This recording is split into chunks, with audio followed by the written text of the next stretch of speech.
Check, check. How about now? I think it's working now.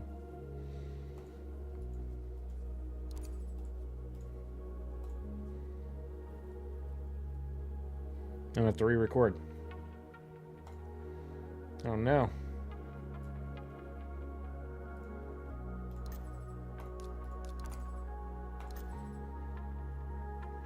Do you think they're gonna nerf our mons? Probably not. They basically are completely committed to never nerfing champions anymore, which is a really bad policy to take, but the player base will rage quit if they nerf anyone.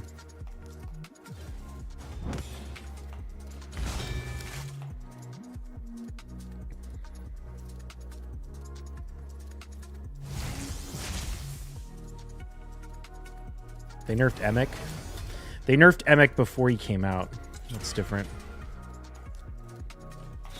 Oh, come on.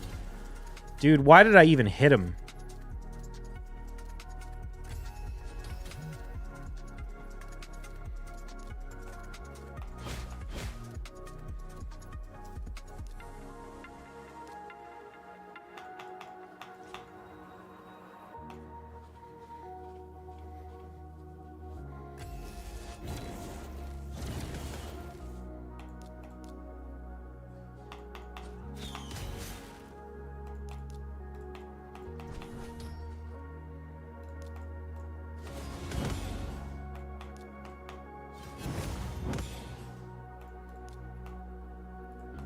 Oh, you know what? I should have hit him. I tried to put his ability on cooldown.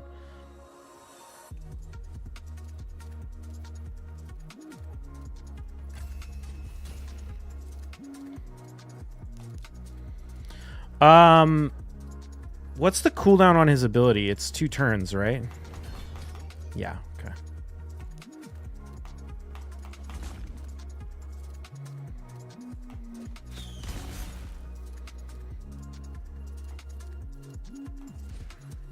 Nice.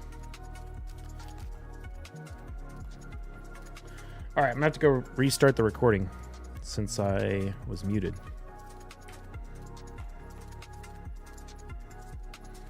Hello, hello, Biohack here with another live arena video.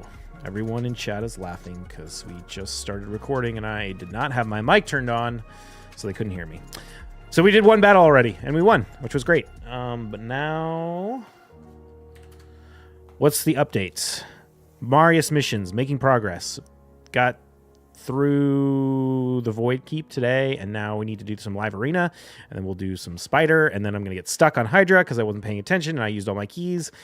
And so now I'm basically, honestly, I think all of this, you're going to be able to zoom through pretty quick, but I'm going to get stuck here again on, actually, wait a minute. No, I could do one on Brutal, one on Hard, or yeah, one on Hard, one on Brutal. We'll see. We'll see how much progress we can make over the next week on Marius missions. But that's going to be the big thing we're pushing for. Pretty much skipping all the Titan events and everything like that. Nothing too exciting there. I don't think there's anything else that's too interesting to jump into. So let's go ahead and check out the fights. We're currently ranked 66. I need, I think, 10 more points to get back up to 64. So we're pretty close, but we'll see what happens there. I had a terrible run last night. I lost so many fights. I'm still trying to track my win-loss rate for go first versus go second. So far, we're perfectly even on the two of them, but I haven't been as diligent as I should be about recording it. It's all no new quad rolls. No new quad rolls. I picked up some accessories. Like, it's weird. Like, Spider is so pointless to farm now, it feels like.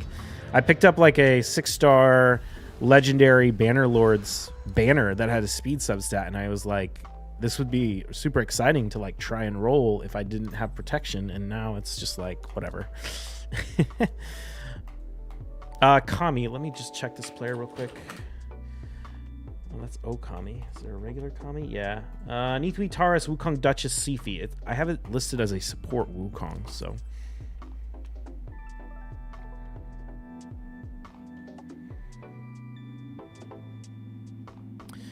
I don't know.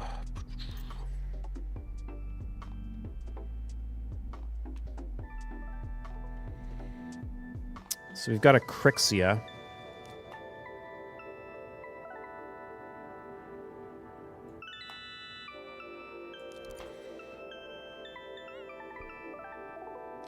you find that you mostly use forge gear, or is it still priority to farm dungeons? Speed gear is still very, very important. All of my major... Oh, interesting. Narcies.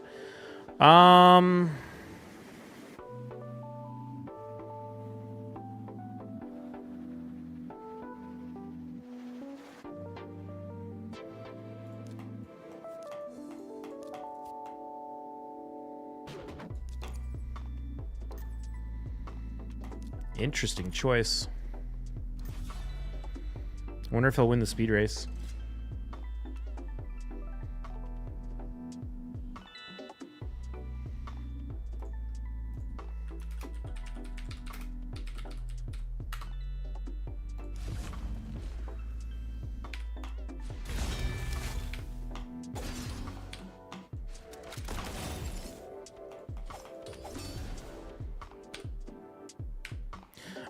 Everyone's locked out, so we might as well just nuke.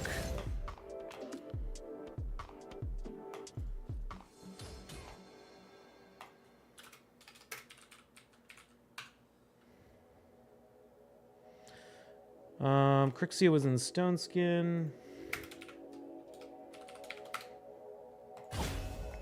Probably shouldn't use that ability. Oh no! Oh my god! I clicked the wrong skill. Shit, dude.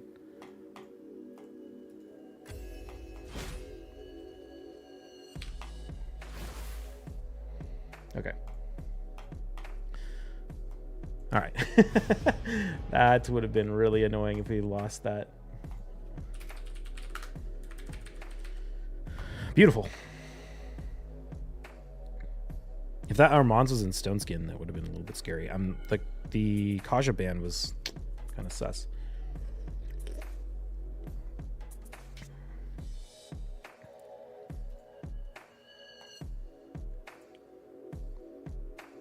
What was I doing?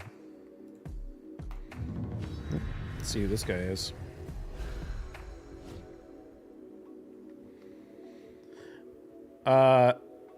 Housing office. The other thing we were talking about is... Oh, I was going to update. That was Amigo's second win, right? Yeah.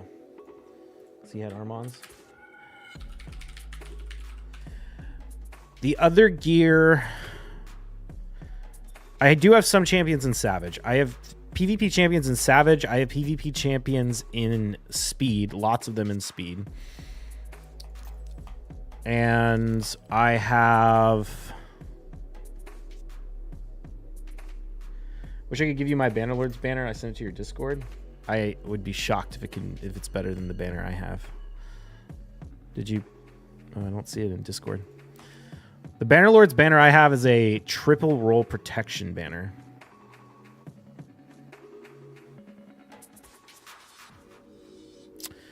Who do we want to use here? I kind of think we use Wukong and Georgian.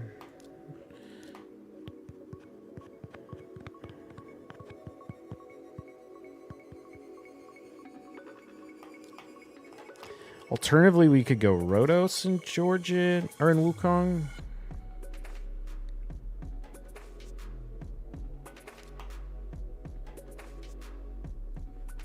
I think we have to play this.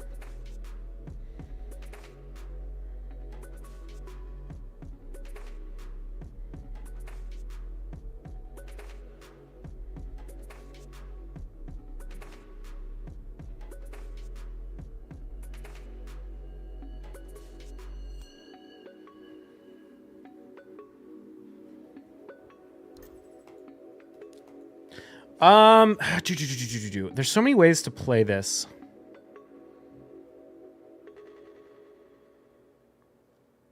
My nukers aren't speed tuned. I kind of feel like we just...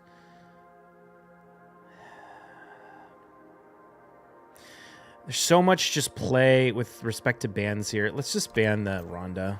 Okay, he did ban the Armands.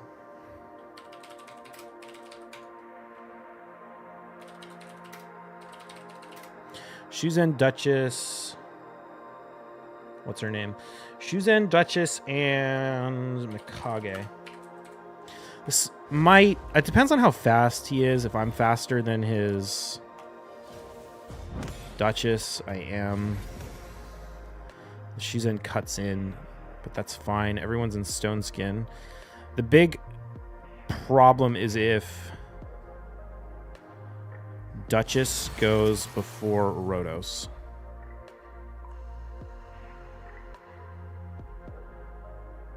Which she might because of that turn meter boost.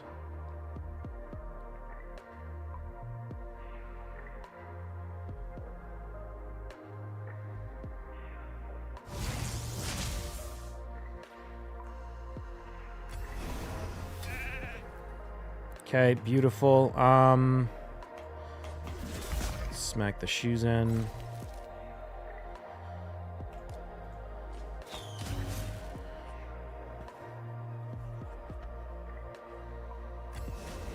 I'm kind of surprised she went for that revive.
Okay. Nice.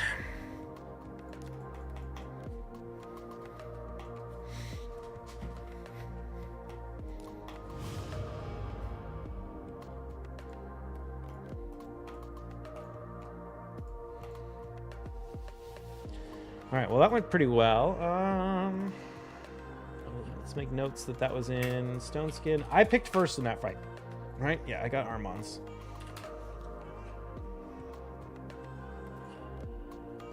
Wait a minute, the last fight...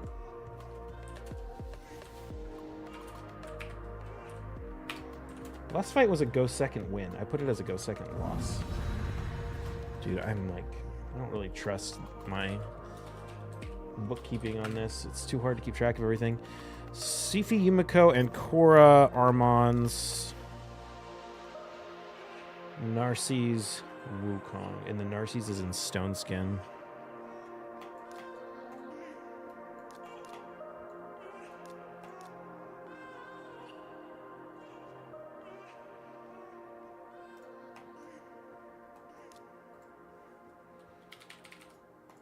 I'm gonna grab the Narcisse now. Just to take it from him. There's also a possibility we'll want to run go second, and I'll want to run...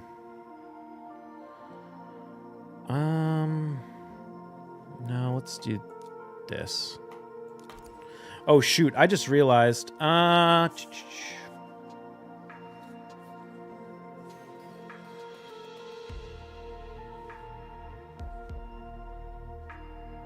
We've got a problem with the Narcisse nuke, it means we don't have a counter to Wukong.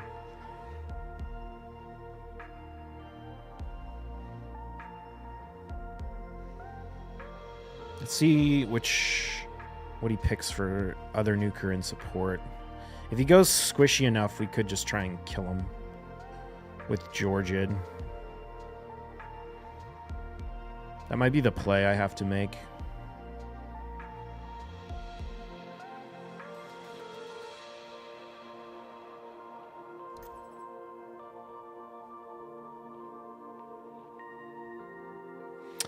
Yeah, I think the play we have to make is ban the Ancora.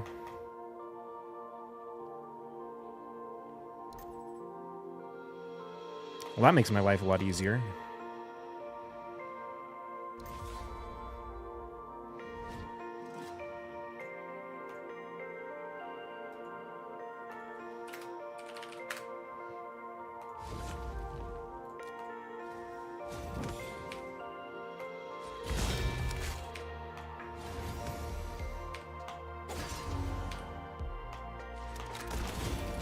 It's a bummer that the Yumiko didn't die, but it doesn't really matter. Of course he procs the extra turn. Jesus. Every time I fight a Rotos, he procs the extra turn. It's wild.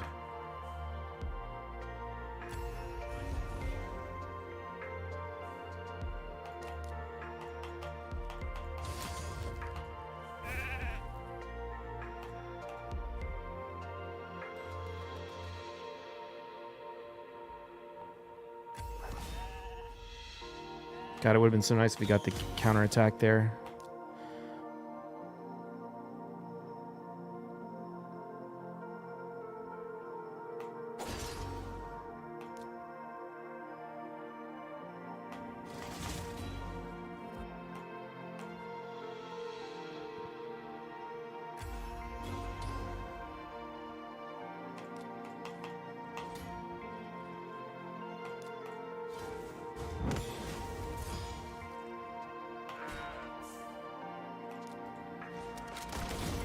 That was the Life Harvest Blessing did us big favors right there, getting the turn meter boost on the Georgian. Nice. Did we just win 4 in a row? That's good. Picked second that time and we still won. Hopefully we can keep this up. That should put us at rank 64. Right? We got quite a ways to go to get to 62, though. 63 is the highest I've been ranked. Should introduce a new champ with a polymorph passive that somehow increases the likelihood of sheep to proc.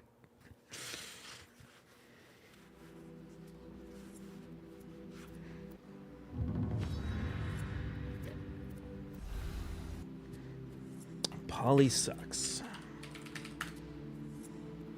Rotos, Stultus and Stoneskin, Armons, UDK, Mikage is what they used last time we fought, so we'll open with the Armons.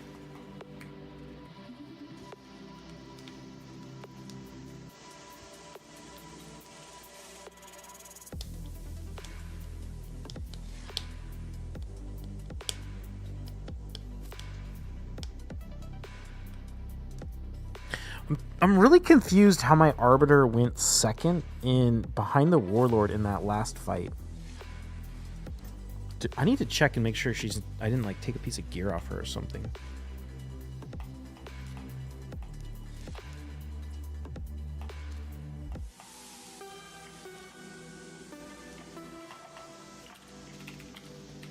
I'm gonna steal Narcisse.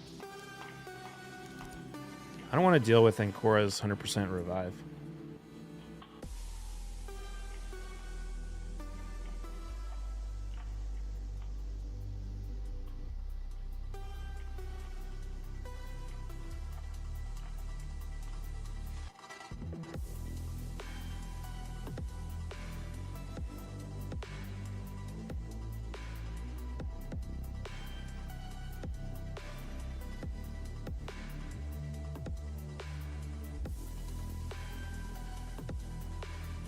Let's see. I'm curious what he's going to pick for nukers here. Okay, he took the Stultus and the Rotos. I think we go UDK.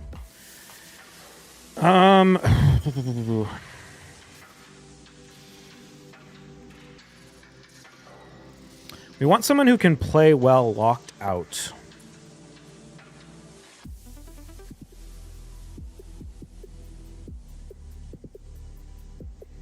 Who would be a good choice?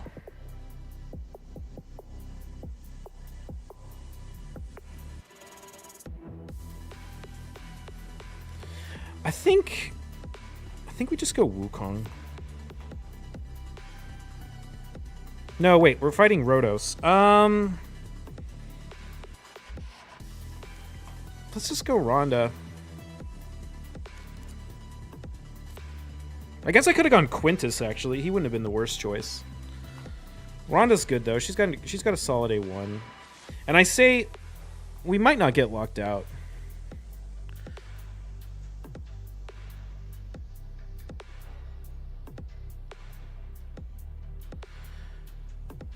What he should do here, actually, is run triple nuker.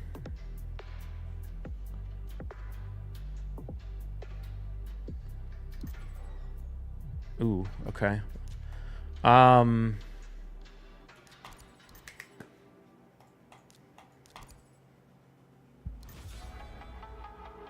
We'll see how this goes.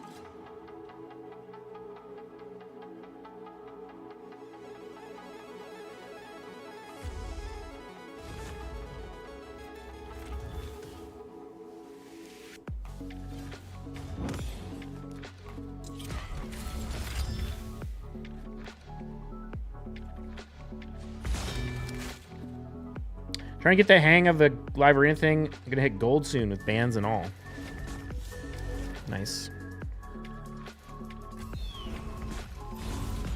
Oh, I didn't think about that.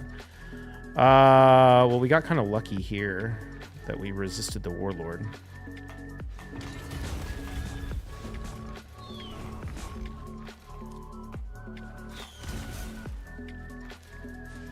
And he just left. Okay.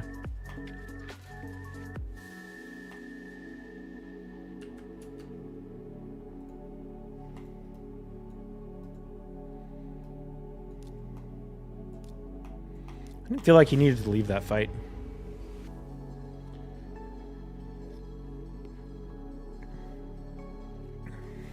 Maybe he did, though.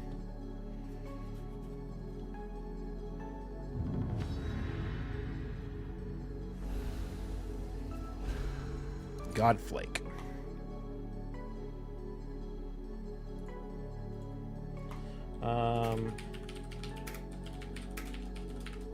Reachco wasn't in Stone Skin in that fight, right?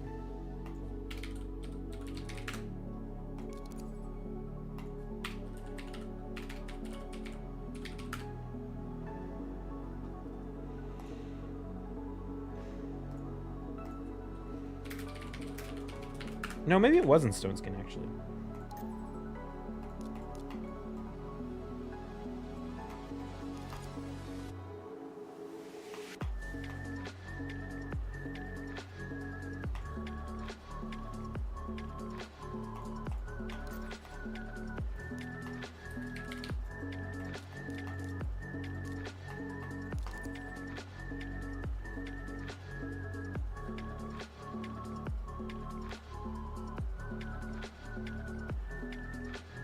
I think we actually have to ban the Yumiko in this fight.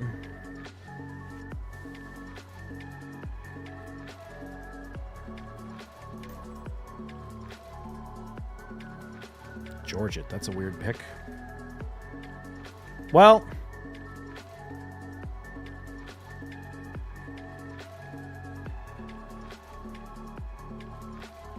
yeah, shoot, I kind of want to ban the Sifi.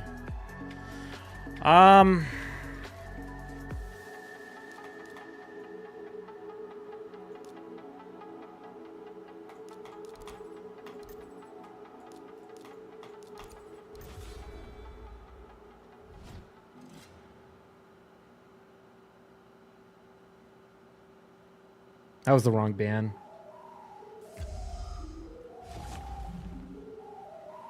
At least I'm a lot faster than he is.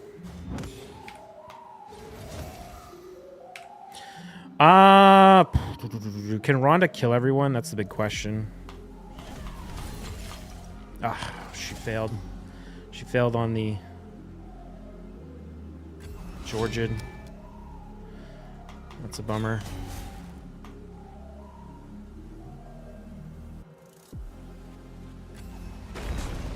And that was the wrong move, I think.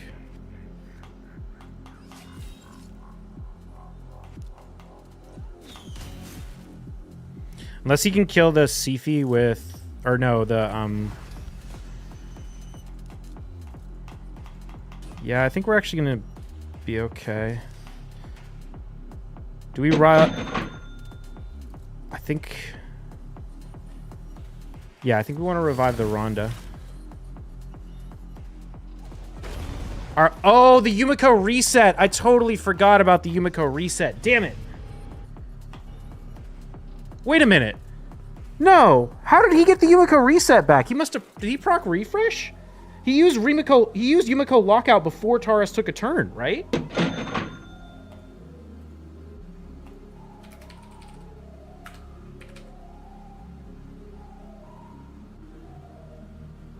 Lord Sire, thank you for the follow. I think we got screwed on that fight.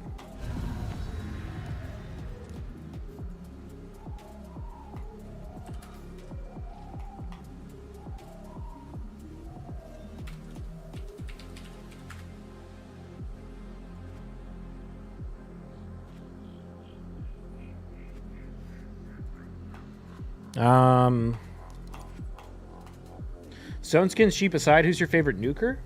Georgia.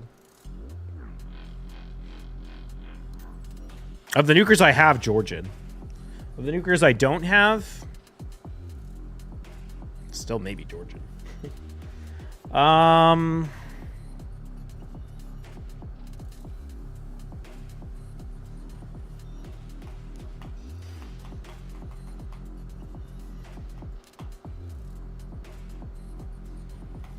I think we have to go Georgian here.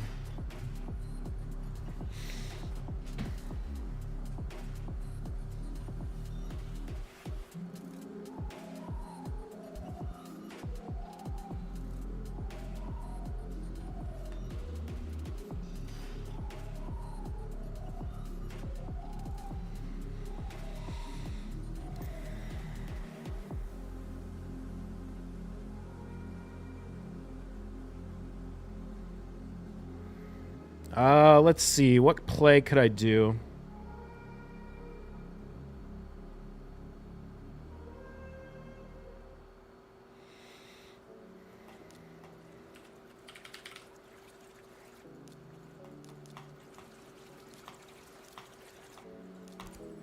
If he bans Georgia, I lose. Or, yep. Damn it.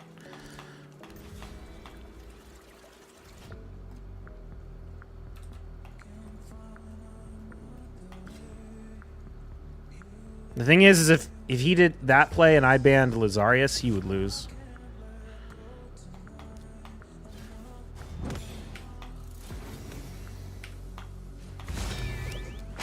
Oh, it's a Stone Skin Lazarius.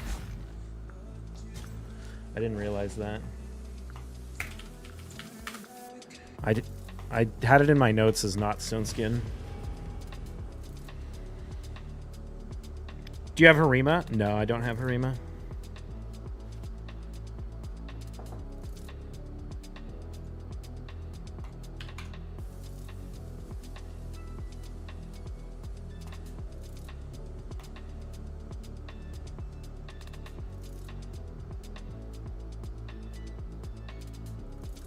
Should have banned Lazarius. That was a brave ban for him to go on the... I mean, that really came down to ban versus ban. If I ban Lazarius, he eats Lockout, and then his Rotos gets... Or his Taurus gets one shot to no HP. And then all we have to do is take out the... Armons before it gets a turn.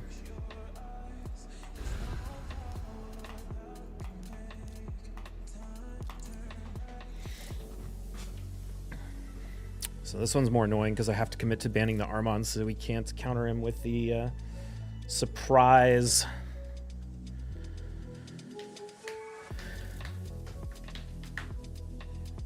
UDK pick because we're going to have to ban one of his nukers.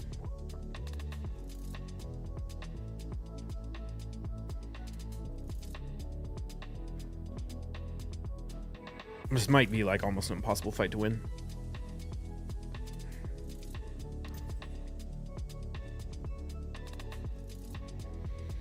So we can assume he's going to go Ancora.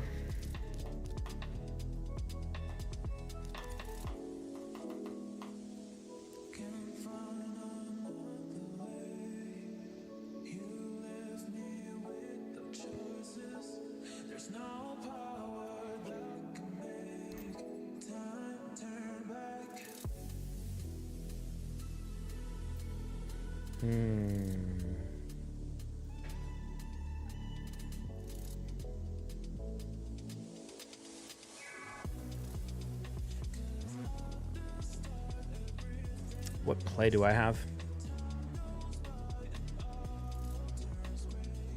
Bombs.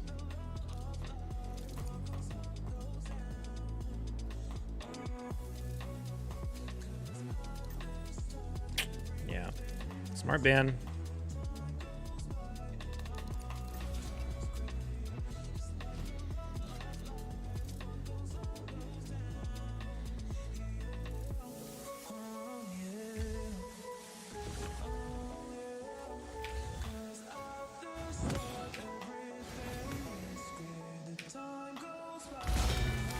I think the only winning play I have is to kill the UDK.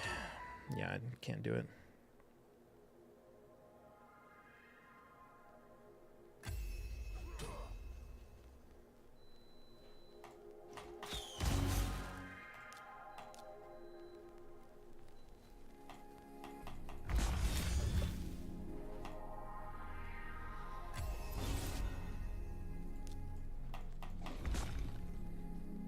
I really needed Narcissus to take a turn.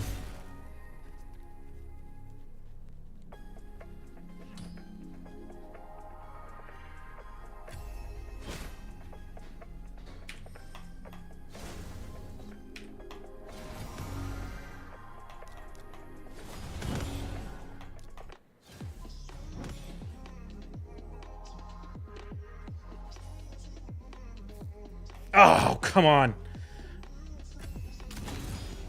GG.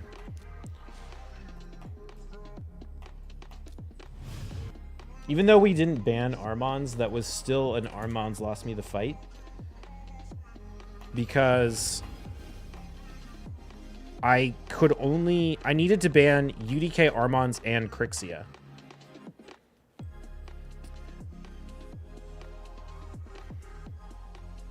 And if there was no Armons, if it was just like Crixia and Ancora or something, I could ban the UDK and then just try and kill him.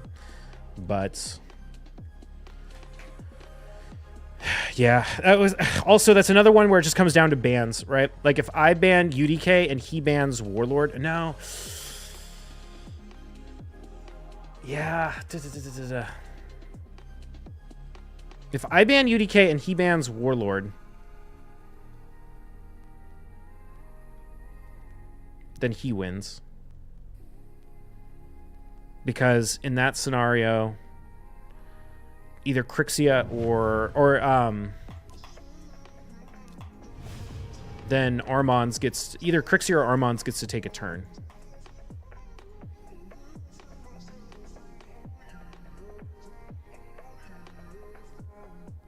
Or, yeah.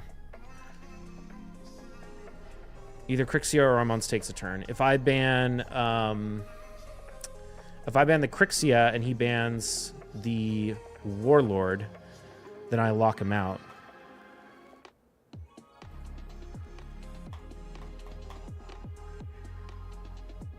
Is that what I'm thinking? Yeah.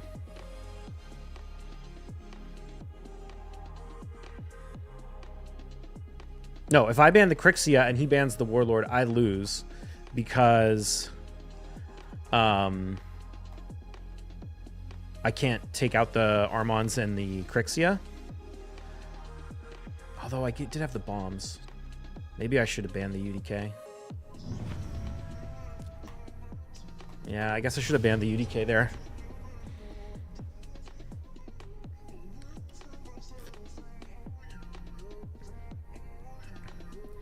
The fear is... Yeah, no, I should ban the UDK. It would have been tricky, though, because...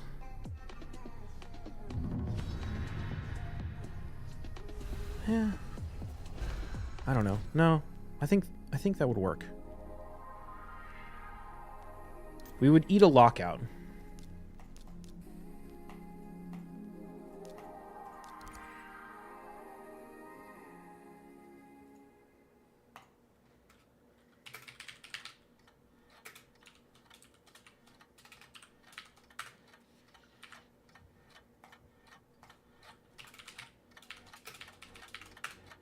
Oh no, the problem is if I don't ban Crixia, he cleanses with the Shazar. That was the problem.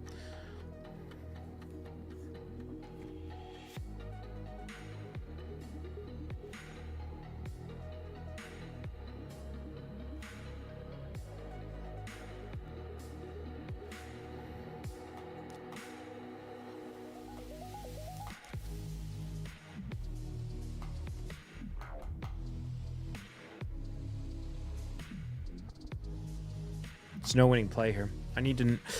Oh, I just have to pick first. Because I need to run double bombs. If I run a bomber now, he's going to pick another cleanser.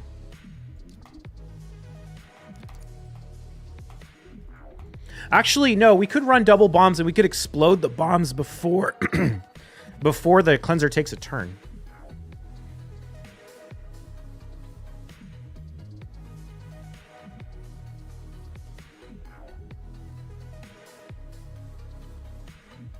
No, that's right. We have Warlord. Also, if he brings a cleanser, the cleanser's going to get locked out if he bans my other nuker. Yeah, no, we're okay. We're okay.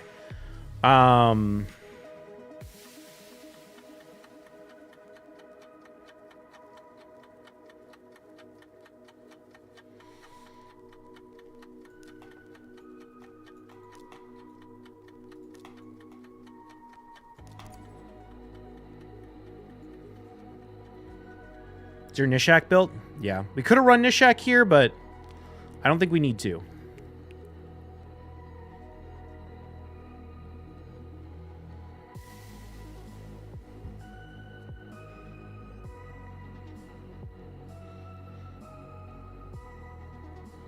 Because now he can't... Yeah, he can't ban bombs without losing... without... getting locked out. Or he can't ban Georgia without getting locked out, rather.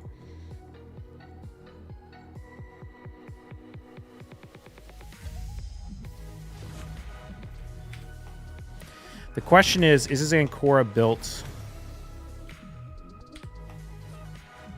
Might as well get the extra turn for the... Oh, his Ancora isn't built with resistance.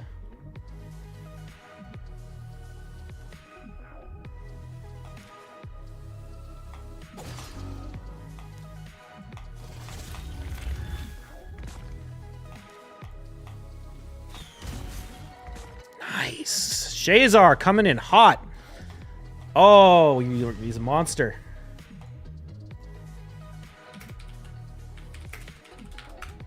Shazar coming in hot. I love how Polysucks has got to pick first 3 times in a row.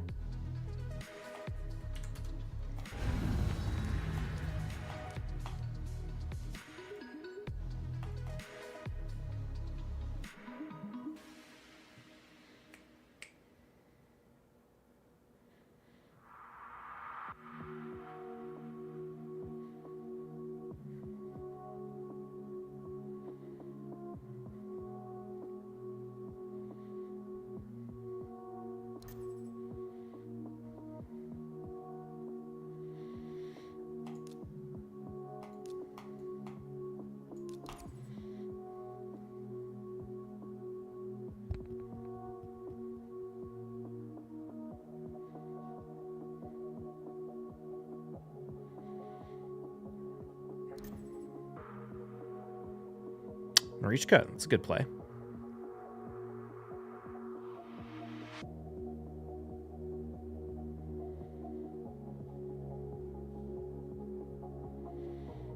Do I have a counterplay here? Not really. I have to ban the Marichka. Well played, sir.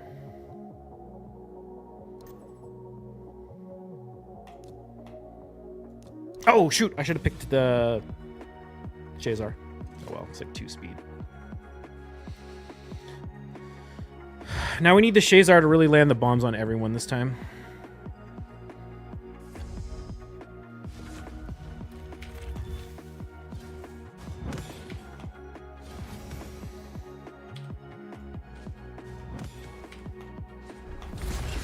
Oh, Shazar, you're a god.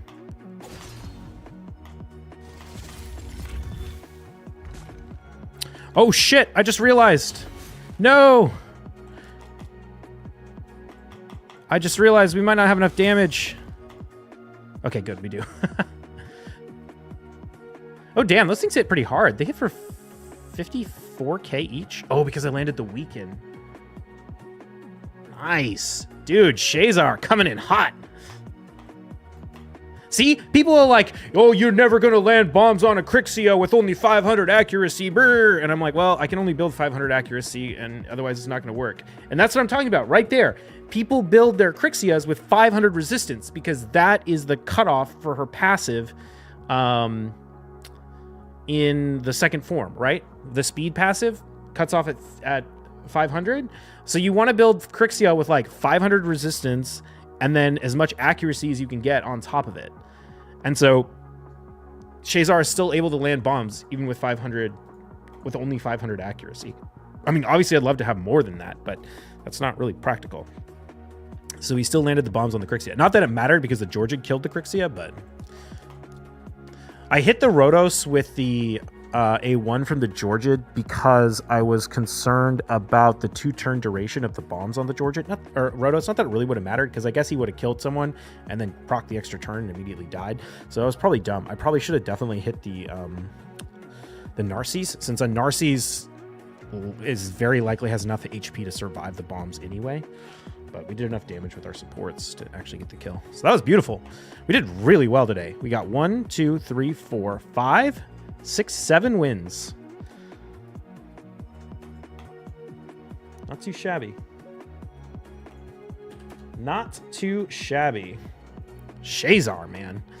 Who knew when I built that champion that I was going to end up using him all the time? But he has been my solution to the Armand's meta, which sounds like, I mean, it is terrible. Like he shouldn't be. Like he's not the easiest champion to use, but you run into so many fights like this where it's like, what do? I either bomb him or I lose. Like I've got 2 champions in Stone Skin that I have to kill turn 1, that if I let them take a turn, I'm going to lose. And so when you're in that scenario, you either run 2 nukers that can ignore Stone Skin, which I don't have, or you run bombs. And I've been throwing out the bombs and they've been doing the trick. I mean, this player's no joke. What rank is Pauly Sucks?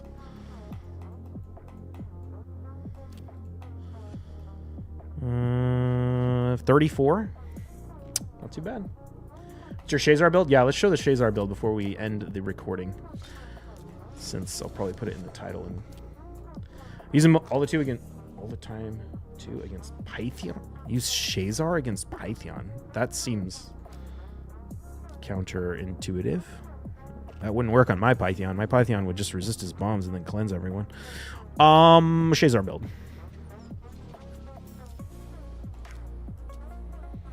7,000 attack, 310 speed, 481 accuracy. I might try and improve upon this build. I'm sure I will when we get the free regear event. That's what he's at right now.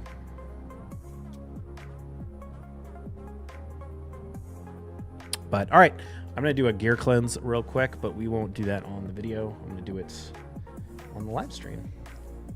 You're in lower tiers? Gotcha. Good fights today. Can't complain. That's going to be it for me today, but I will see you all in the next one. Cheers.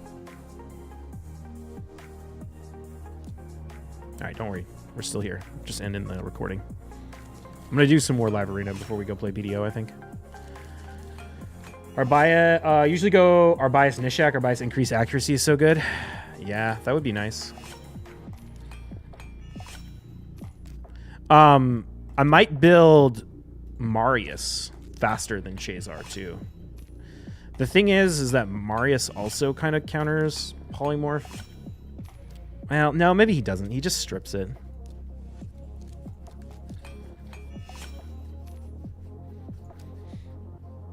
But he does give the increased accuracy. Your Crixie has 628 resistance. Yeah. Yeah, he certainly can't land the bombs on all Crixias. That's why I brought in Georgian to kill the Crixia before the bombs went off, which ended up not mattering because he put the bombs on the Crixia anyway, but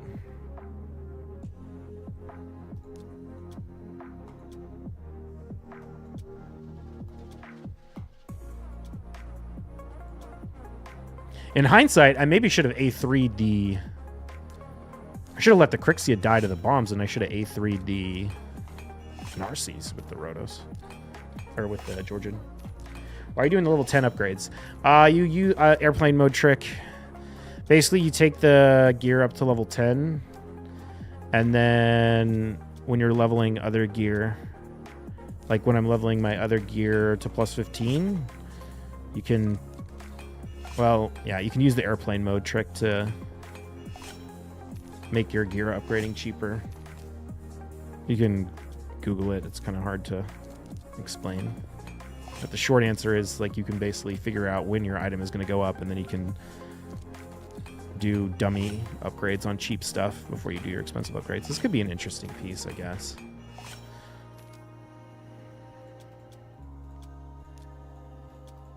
It's really, really slow, and it takes forever, but it does make upgrading a lot cheaper. It's a shame we have to do that in order to make the silver intake viable. Yeah, the silver economy is kind of messed up. Honestly, if it wasn't for Chaos Ore, it probably wouldn't be as bad as it is. But Chaos Ore means that you need to level up so many crap pieces to check for triple and quad rolls. Like this piece. If Chaos Ore didn't exist, I would not roll this piece. I would just throw it in the trash. Well, maybe I'd roll it once to see if it could quad HP. But because Chaos Ore exists, and because 5-set bonuses are a thing, offset pieces are actually potentially still useful in very, very good builds. So I check every single legendary or mythical piece that I get for quads, except for boots, because you can't roll quad speed in boots. You know what? I kind of want to save this shield chest just because it's an HP main stat, and I need a lot more shield chests to just put on like random Centrano shit for getting through random waves.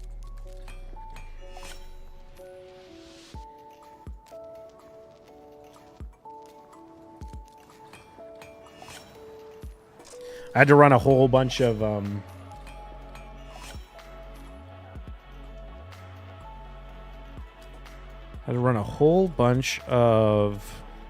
dragon last night, or just any dungeon, but dragon's my go-to to try and get the 5 mythicals.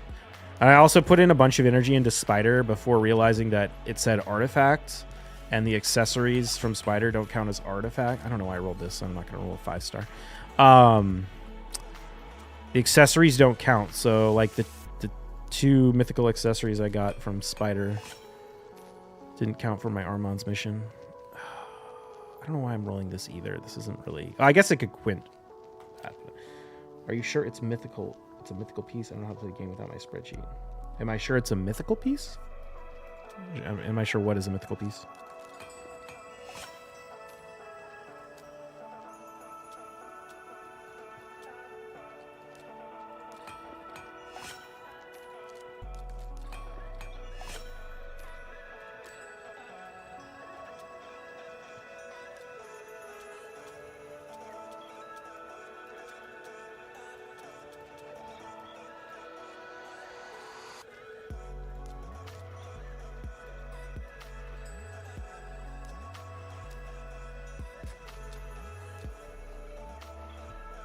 Oh man, we only have 23 minutes left. Let's see if we can get some more fights in.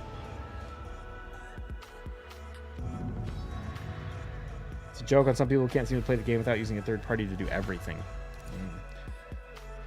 All right, let's check this player's name. Pointy fist bump.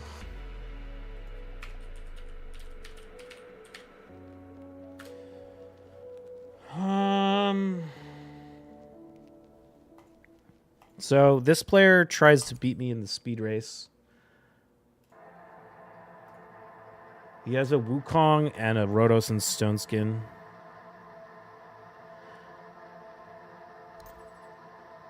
Oh, shit.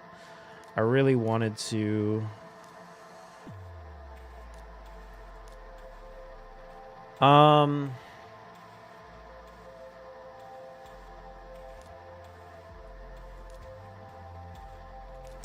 I don't want to run that.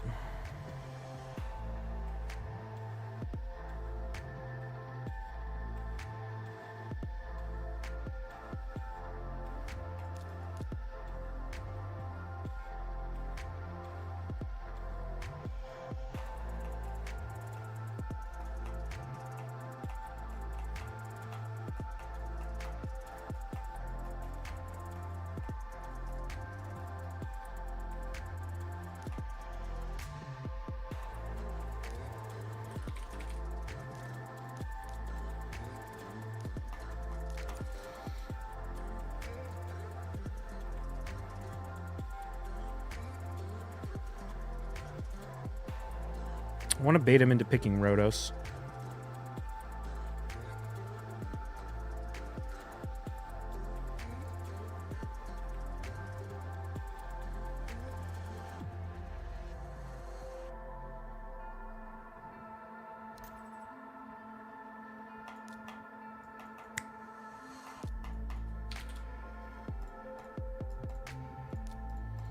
Oh, I can't go Ancora because we'll lose. Oh,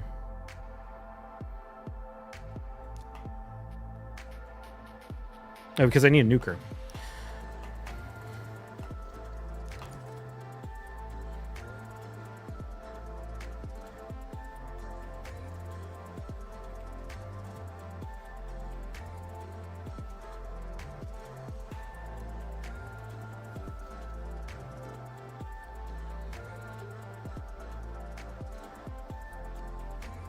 I don't think he has Sifi. He might have Sifi. If he has Sifi, that could be a problem. Actually, no, not really.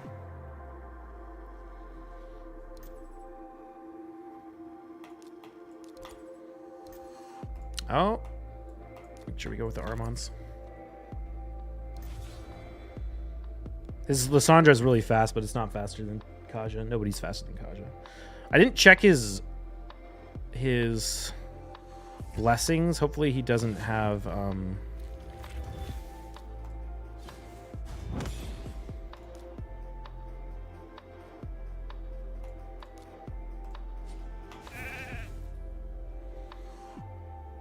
hopefully he doesn't have, what's it called? I feel like he should have gone for the lockout on Armons.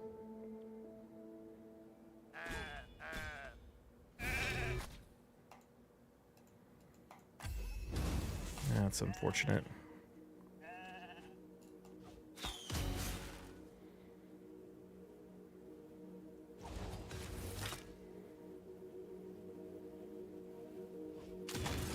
Ooh.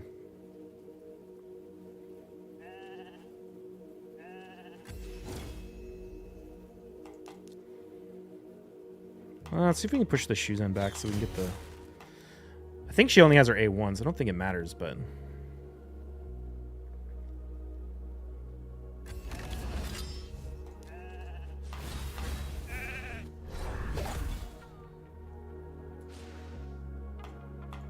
Nice. I literally picked the exact same stuff he picks against me every time. I got around making sure my Spider 10 hard farm was actually viable. Got it working in a 16-second farm. Nice.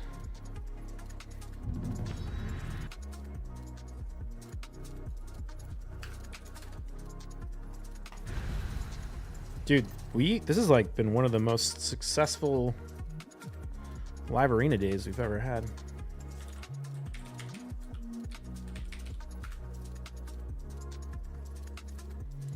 We're gonna lose this one.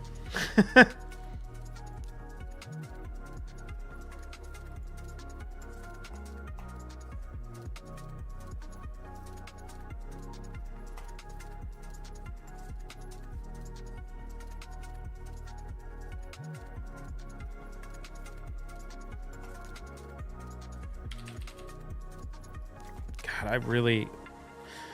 On Monday, or they're during the next CVC.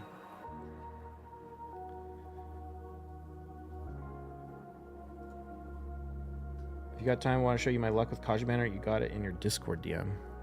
Oh, I don't have any DMs in Discord. I should post it in my actual Discord channel.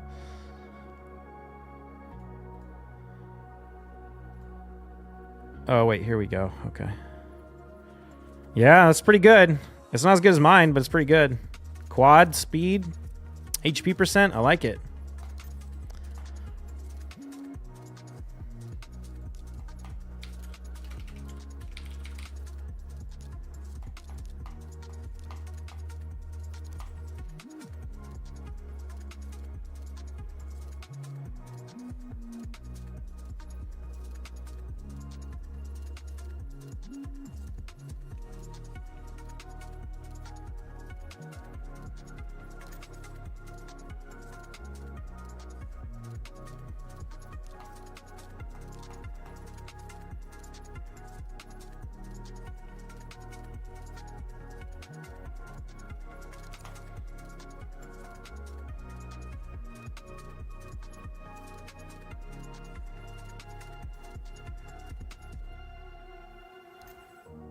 Yeah, I was gonna say, I wonder if he's gonna ban the UDK.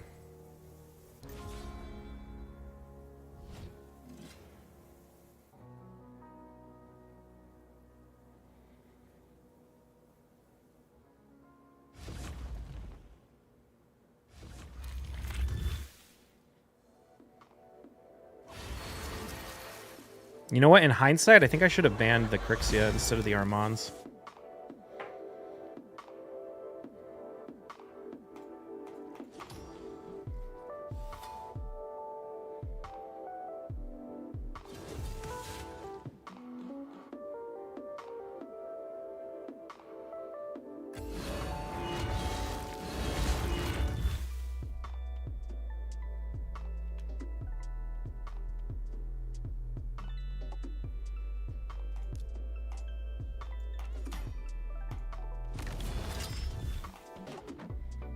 Wow, kind of surprised she didn't kill that. That sucks.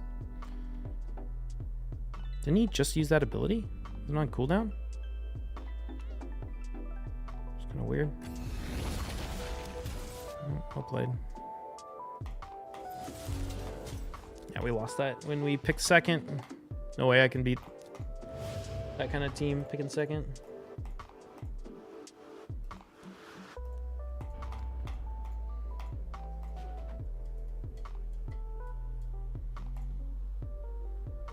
Oh, you know what? Actually, I should have gone first. I read my notes wrong. I thought my notes said that his Armands and Crixia were faster than my Arbiter, but they're not. It's the other way around. Oh, I should have tried to run bombs. Oh shoot. Oh well.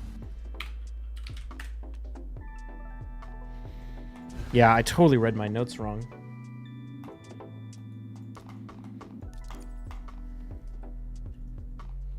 Rotos had to kill. It wouldn't have made any difference. Even if Rotos killed the Shuzen, what would it have done?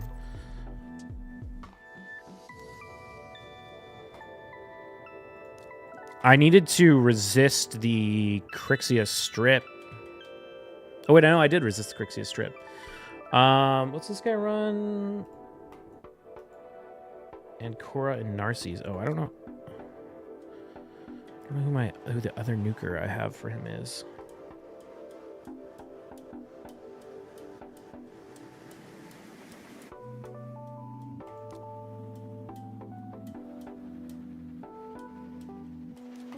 No, he likes to run UDK, so let's not.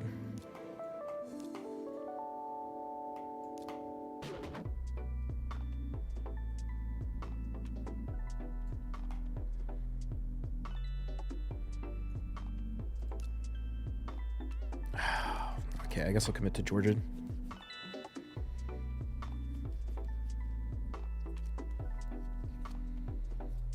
A2, Sig, trigger, passive, maybe get another A1.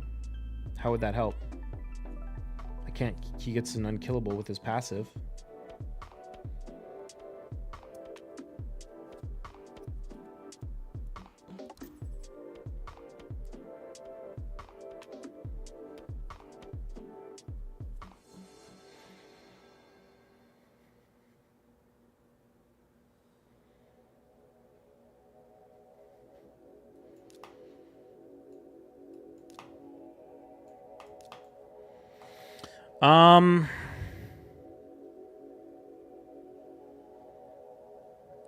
Is there any play I can use that's going to work?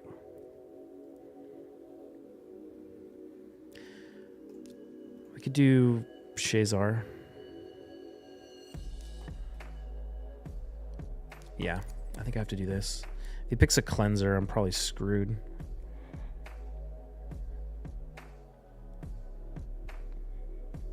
Or he picks a Marichka.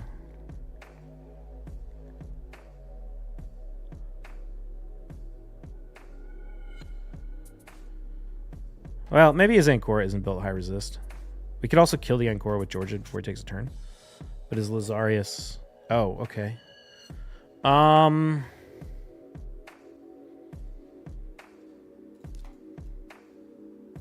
Warlord pick makes no sense. The Warlord pick makes no sense.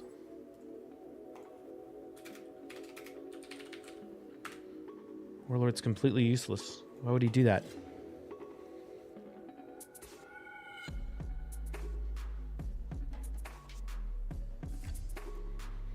Unless he thought he was going to win the speed race.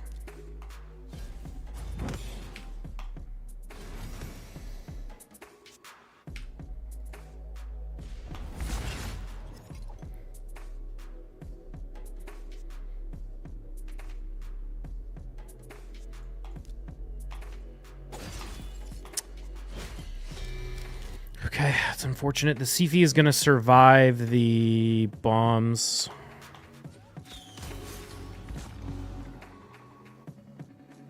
That's kind of nice that the order of...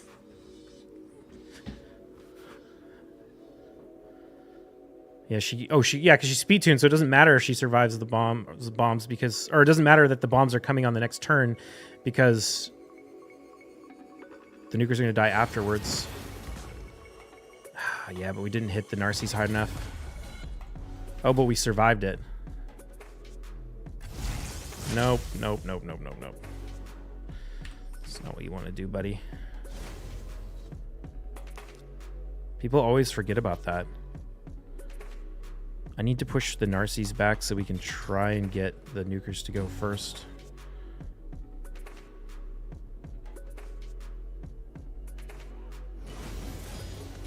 Ah. GG.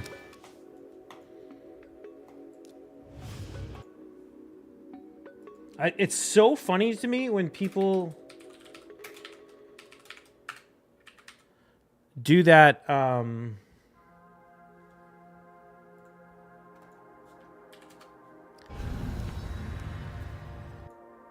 When people transform their champions.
Yeah, because I picked first this time, we can do this.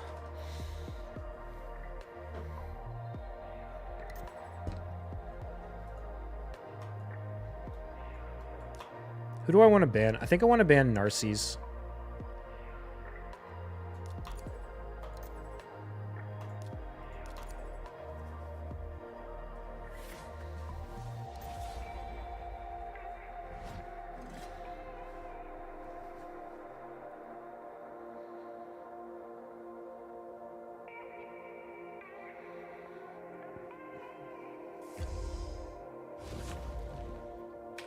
Dude, that's some bolster this guy is rocking. Jesus. Okay, we got lockout on everyone, so that's good.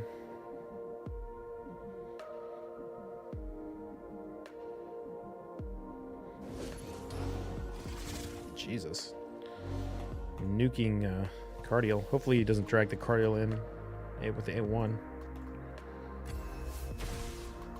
Interesting choice.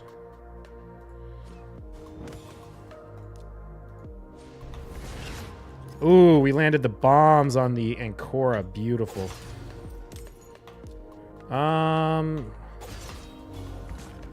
Okay, she didn't die, but that's okay.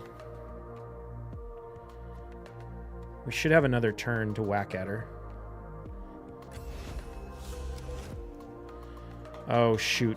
The Sifi might not die. Actually, go ahead. Res him. Res him. Watch what happens. Oh, she didn't do it. Smart Sifi.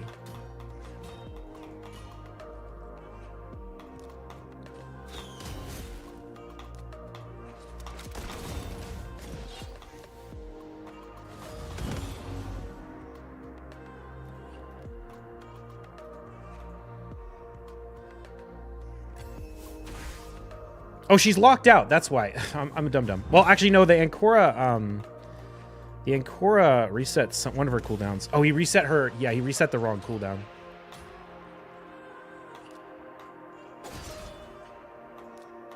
Oh, no. Oh, no. Kaja. No!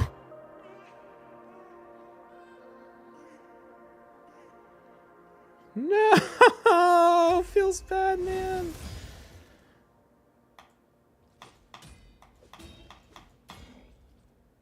Oh, thank God. Dude, that blessing has been such a boon. This life harvest, or this, is it life harvest? Yeah, hold on, I need to queue up for that, so I can't look it up. It's been so good. It's saved me so many times because it gives me that turn meter boost when they revive, which then lets me cut in and kill them before they're able to, take their turn. That was a go first win. That was a very clear example of a go first win. They go first, I lose. I go first, I win. And it's purely just because of... Oh, wait a minute. Did I go first? No, wait. I went first both times. Never mind. I just played it better. I picked...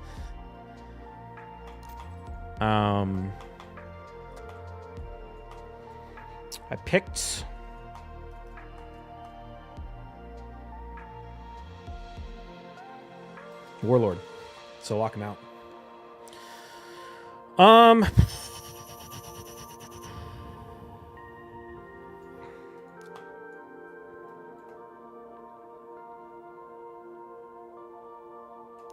I think I need to start using Wukong against Narcies.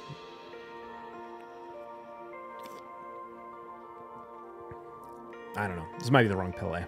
Especially this early, because he could pick UDK. But we could ban the UDK.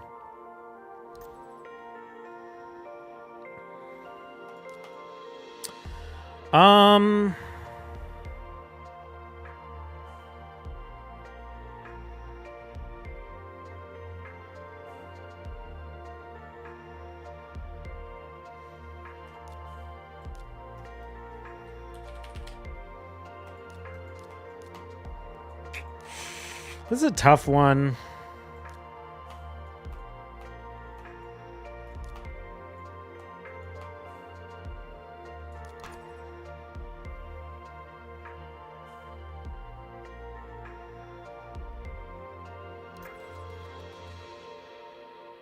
I really want to ban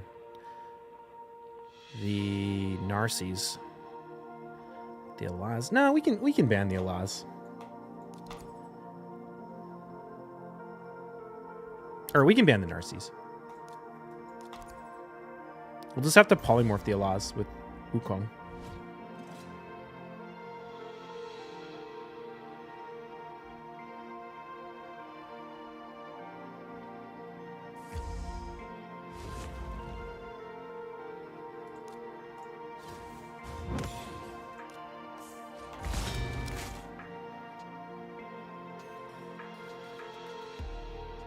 The Ancora resisted the Warlord, so we need to be cognizant of that.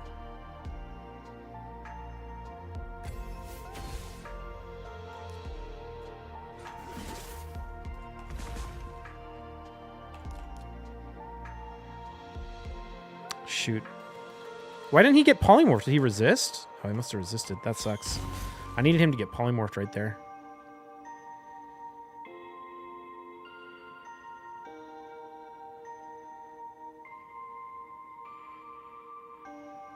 He's in an awkward position because it went before me, though, because now if he transforms, he's going to be in the weaker form. Yeah, which means he's not going to have the...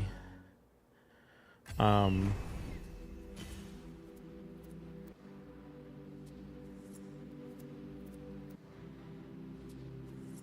feel like I have to nuke it. All right, Kaja, it's all on you, buddy.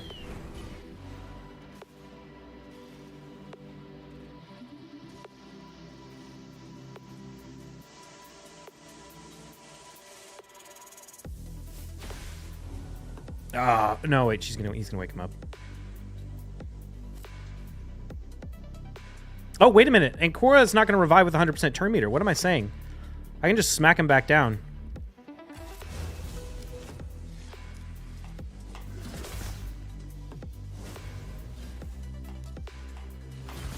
That's why we banned Narcy, so we didn't have to deal with that. 100% turn meter revive.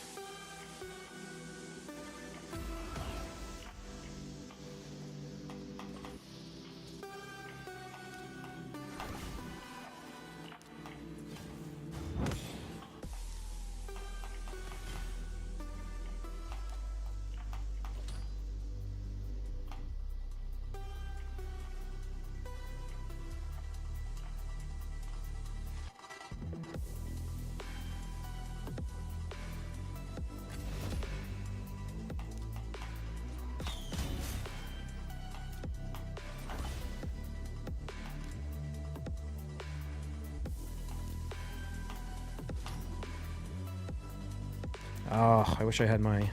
Oh, it doesn't matter. Okay, cool. All right. Dude, we had a great day in Live Arena. Jesus. Well, this shows 5 and 5, but before that we went really well. I think I won like 13 out of 18 or something. Killer. How are we doing the leaderboard? 63. Pretty solid 63 now.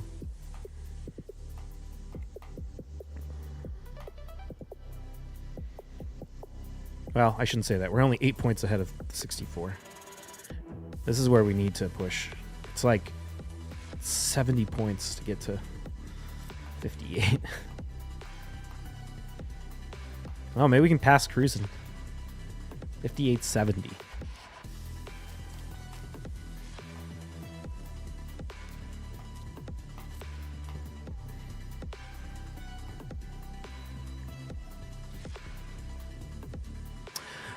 Okay, I think we're gonna go play some BDO. Still do BDO on the side, but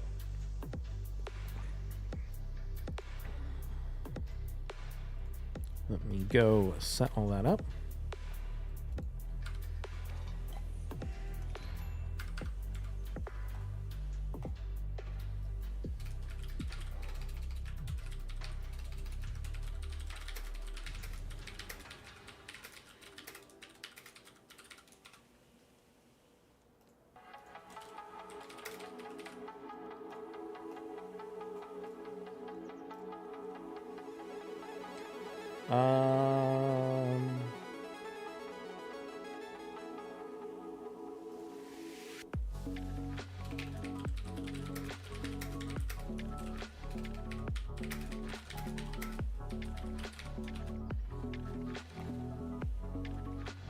Let's update the BDO YouTube channel, get that on.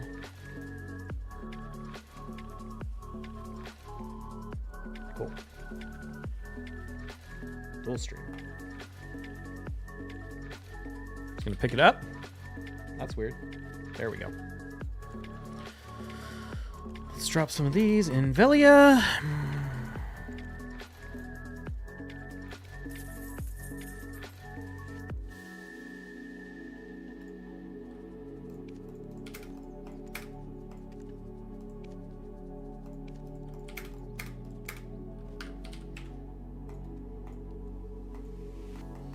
Are there any like events or anything I care about finishing?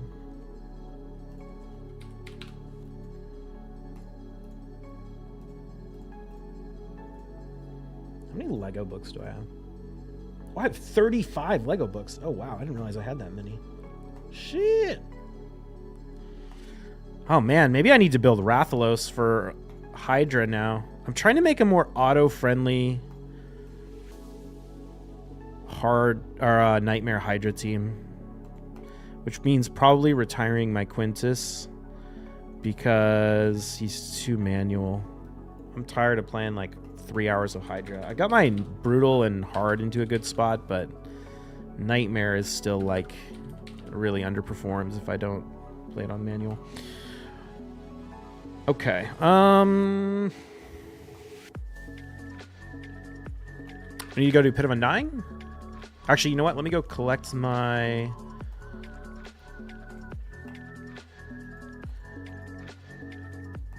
Boss Rush rewards.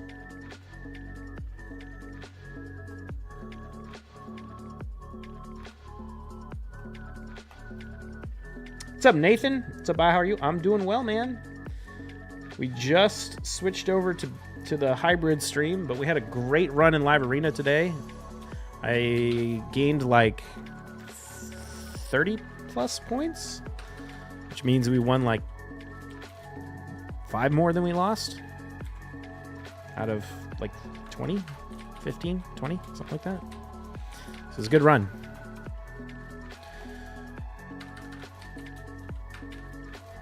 You know, we're streaming. He was just watching Cruisin' play Live Arena on Doc Moreau's account. Oh, nice. On his YouTube channel, I assume.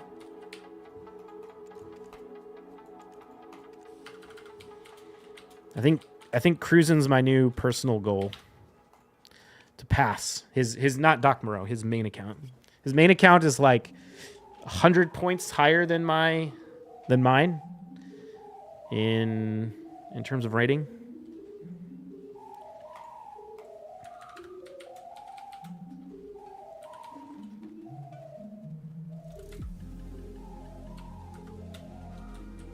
Gizmack's an arena boss. Yeah, he's pretty good in Live Arena. His ability to cut through stone skin is really nice.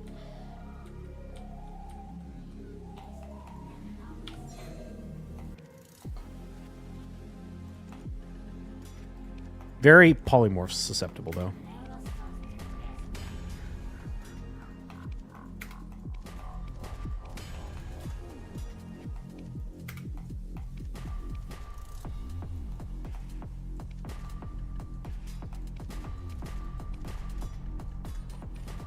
Oops, I messed that up. I'm going to be 1 stack over now.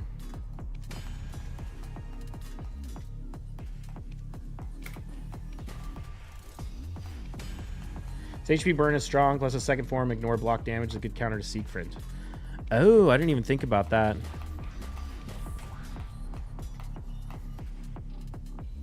The problem is, well, actually, let me look at his second form. Siegfried prevents damage with his passive and then puts up block damage. So you can't kill him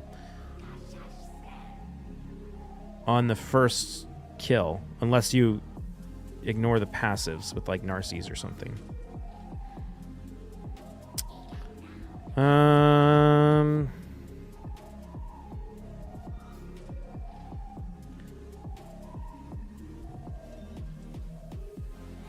Hits twice. Place the pain link on a target for 2 turns. This debuff cannot be removed, resisted, or blocked. When calculating the damage inflicted by pain link, attacker's skill multipliers reflect the damage inflicted by pain link. BDO will ignore 100% of the target's defense. It's taunt unkillable on the champion for 2 turns. Places an ally protection. Attacks one enemy, champion's initial sleep lower 50%. All attacks on enemies instead. Increase the duration of 2 random buffs on the target. Attacking all enemies increases the duration of 2 random debuffs on all enemies by 1 turn instead. Cannot be resisted if this attack is critical.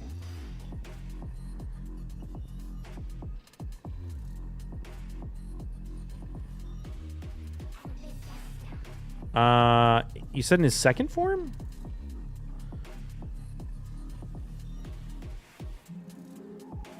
We'll ignore 15% of the target's defense of this champion or the target's HP is equal to or greater than 50%. If this champion's HP or the target's HP is less than 50%, we'll ignore 25% of the target's defense. Instead, we'll also ignore block damage and shield buffs when attacking enemies under HP burn.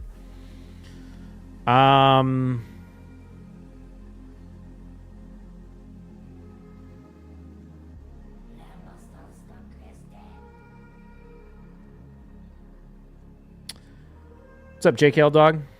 We eating ice cream?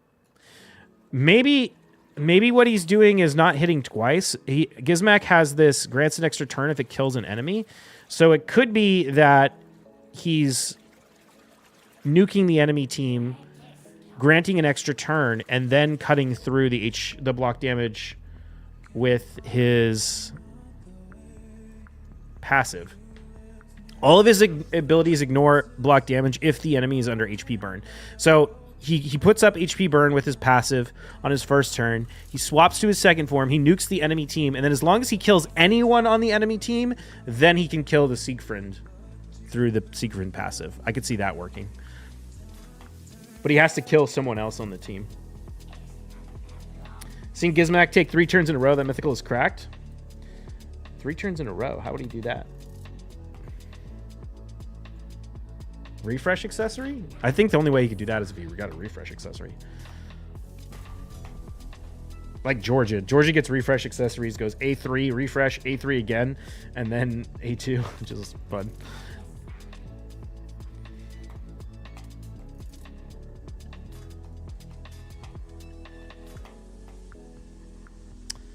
HP burn goes through Stone Skin as well. Very underrated for PvP, amazing for Hydra.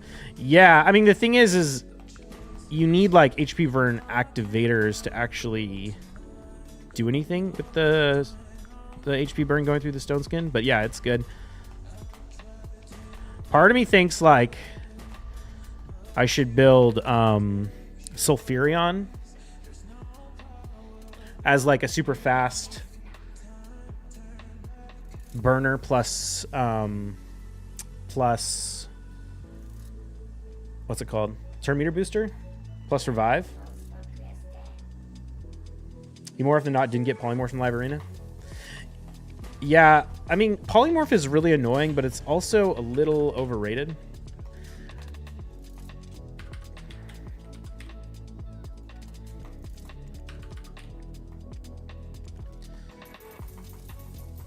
The thing I've really just started to accept in Live Arena is that you really have to treat Live Arena like you treat poker, you know? You don't play poker trying to win every single hand.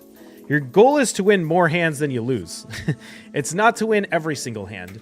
You just got to take, like, there's so much RNG involved that you just got to position yourself to have the best possible chance of winning, which is not going to be the same as winning every fight. It's not like Classic Arena where you go in and you try to win every single fight. Like, you just got to accept that sometimes you're just going to have to take risks and hope for the best.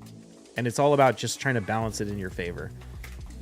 He's facing a bunch of high-end IPR guys tonight and mad players in Live Arena. Nice.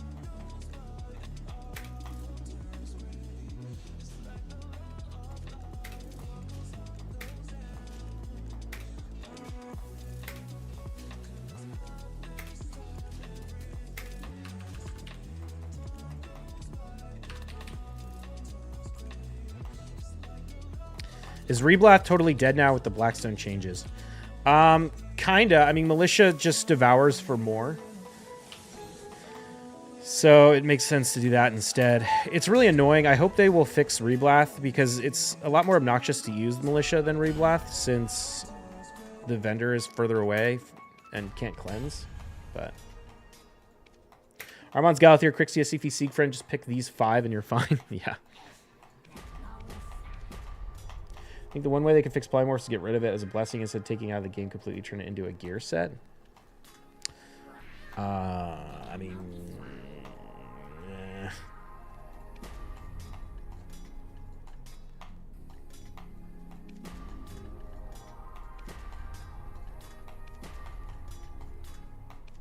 I think polymorph should be resistible at all levels, even 6-star. I think that would help.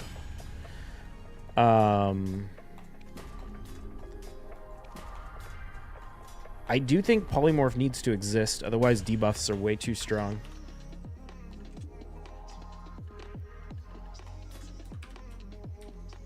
Poly's too far gone at this point. All the Krakens would cry if they ever tried to take it away.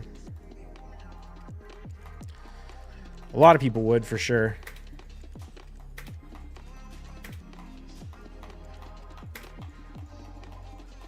Made it too strong to begin with. They need to do a few things. One, oops, I just took out all of my Nemfrags. That's not what I meant to do. The actual debuff is way too strong. So they need to, I think they need to keep, I think it's fine if, well, there's a few things they could do. One, don't have it interrupt your abilities. Have it go off and have it be punished, but if you land it, it goes on everyone. You know what I mean? Like, your ability doesn't get interrupted midway through. So if you throw out bombs on the whole team and the first one polymorphs you, you still get bombs on the rest of the team. That would be a big change to make it better, like more balanced. Another thing they could do is they need to make it less punishing. So it doesn't need to last for 2 turns and it doesn't need to lower your speed to 150. You should keep your speed the same. And your turn meter the same, although most of the time you're going to have no turn meter anyway since you just took a turn. And it should... And it should only last one turn, and then it would be a lot more balanced. Imagine if a champ could buff strip, damage, mitigate, do 50% damage, lower to speed to 50, and 2 turns duration. Yeah.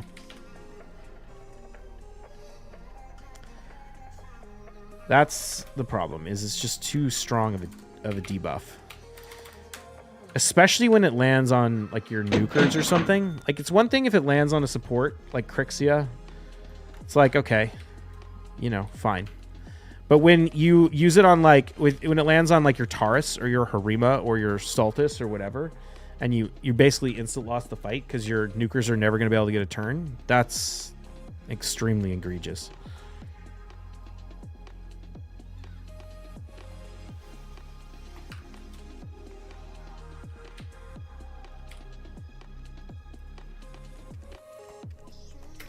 What's up, Noodles?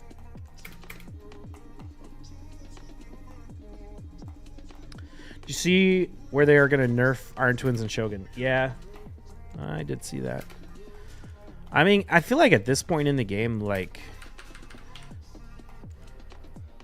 that content is so easy if you're even, like, mid-game level. I don't know. I guess Shogun's is easy no matter what, if you just use my Paragon Cheese team. If you... the Sand Devil kind of requires very specific champions, so that's pretty annoying. And then Iron Twins is whatever.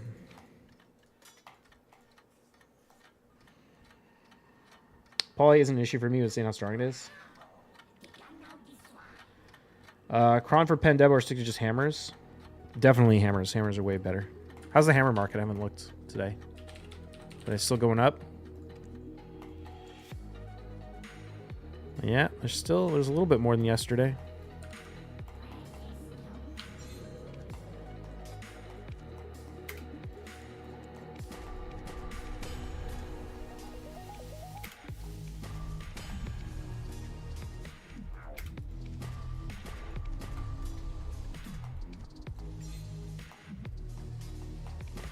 I have no accuracy on Ragash and Stultus. Why even use Ragash if you don't have accuracy on him? Like, at least a little bit of accuracy.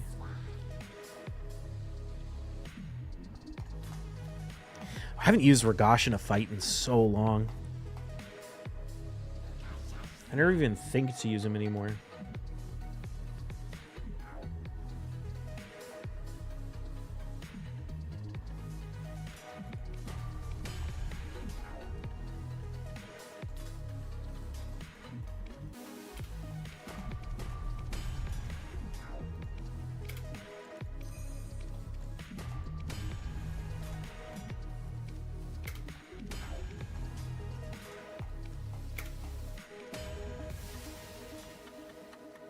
Who do you think is better, Ragash or Stultus? For Live Arena, I think Stultus is way better. Apparently, I'm the only one. People love Ragash, but I think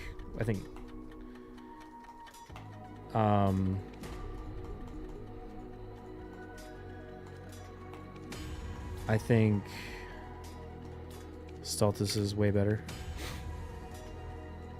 For Live Arena. For Classic Arena, where you can guarantee that you have an increased defense, I think Ragash is fine, but the count kind of outgrew Stultus Ragash. I don't think you'd use Stultus as much if you didn't have 6-star. It's not just the 6-star, it's the fact that I can run 9-piece Slayer because I got 3 Bannerlord accessories. But I'm not actually convinced that's true. I think Stultus is one of the best AoE nukers. Like, he's one of your best, like, generic AoE nukers. Yeah, pretty much, period. Especially against, like, UDK teams and stuff.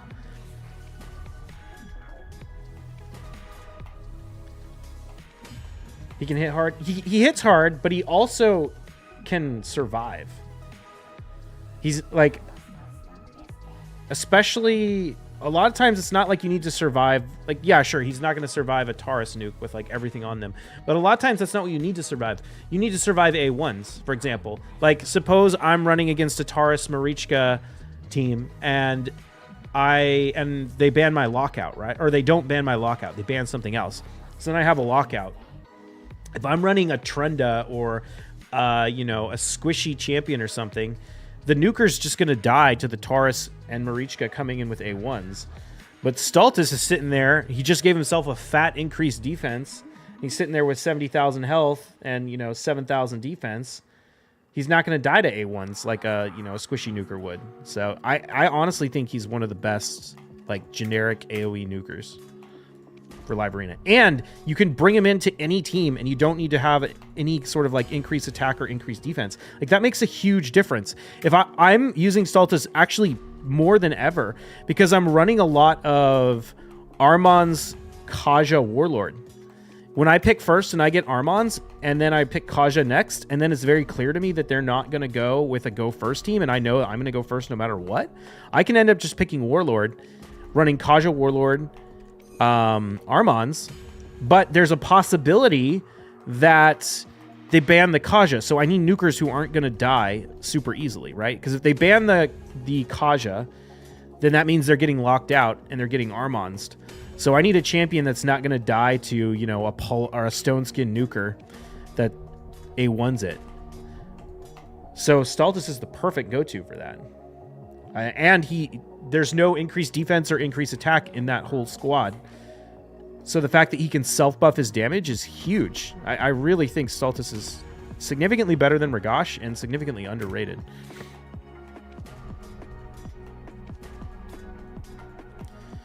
In Live Arena, I think the people who love Ragash are a holdover from Classic who don't appreciate how valuable having your own self-buffing damage ability is.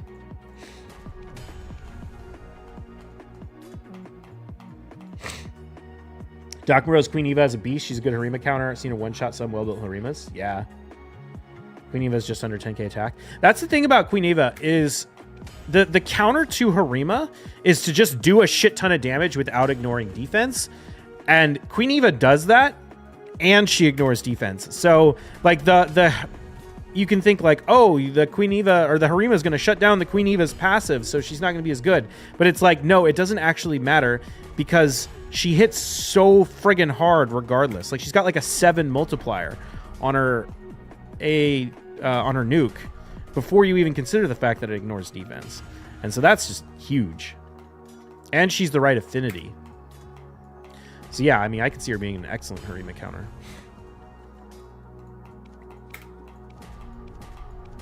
She's the hardest hitting champ now? Probably, yeah.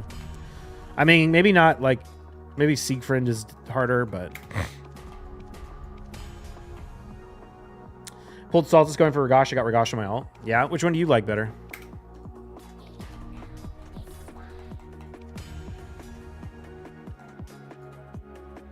Versus a 3-turn cooldown as well, so better than Bloodgorged. Yeah, Bloodgorged, I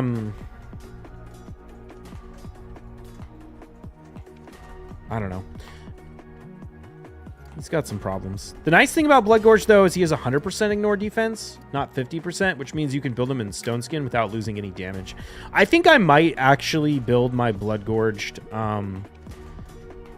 out in the next free regear, because I think Bloodgorged is actually a really good counter to Narcisse and Korra. Because a lot of people will try and counter Lockout with Narcisse and Korra. And then if I just run Bloodgorged and block revive the Narcisse and ban their other nuker, that can be a really good option. But Bloodgorged has really bad multipliers, so you really need him to crank the gear to kill a Narcisse, because the counter to Bloodgorged is really high HP. And obviously Narcisse is an HP-based champion. But if I built him out like as well as possible, I could probably get him to hit for like 150k. Which is going to kill a Narcisse. Bit surprised you haven't used Valken in ages. It's true, I haven't used Valken in a long time. Maybe I should. Maybe I should consider Valken against some of these and Korra Narcisse teams. problem is...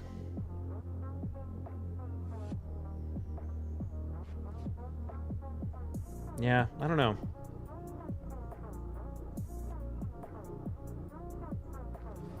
You know what would be actually kind of interesting?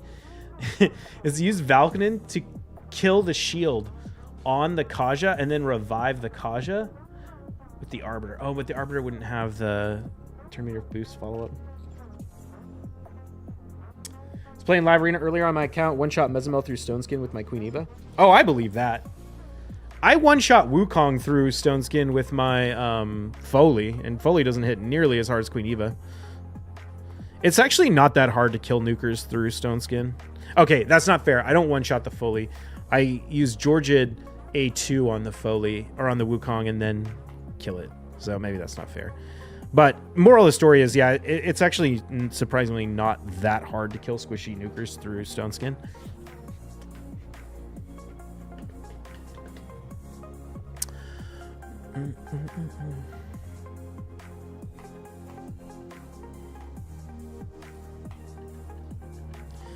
Okay. DBS champs have low HP, so low Stone Skin shields. Yeah.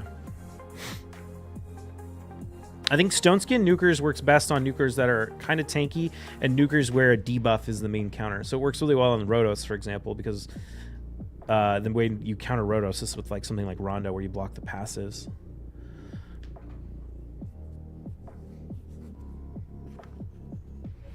I wonder if like... Well, Narcisse probably can't do it. I don't know. I wonder if a Narcisse with... If there was like a small... Or like a bolster on a Rotos, if a Narcisse could one-shot a Rotos through Stone Skin. Maybe. Thing is, Rotos is also kind of a... He's a little bit of an HP champ. Even though he has really low base HP, people build a lot of flat HP on him because it buffs his damage. So he tends to be tankier even without his passive than like a Georgid or something.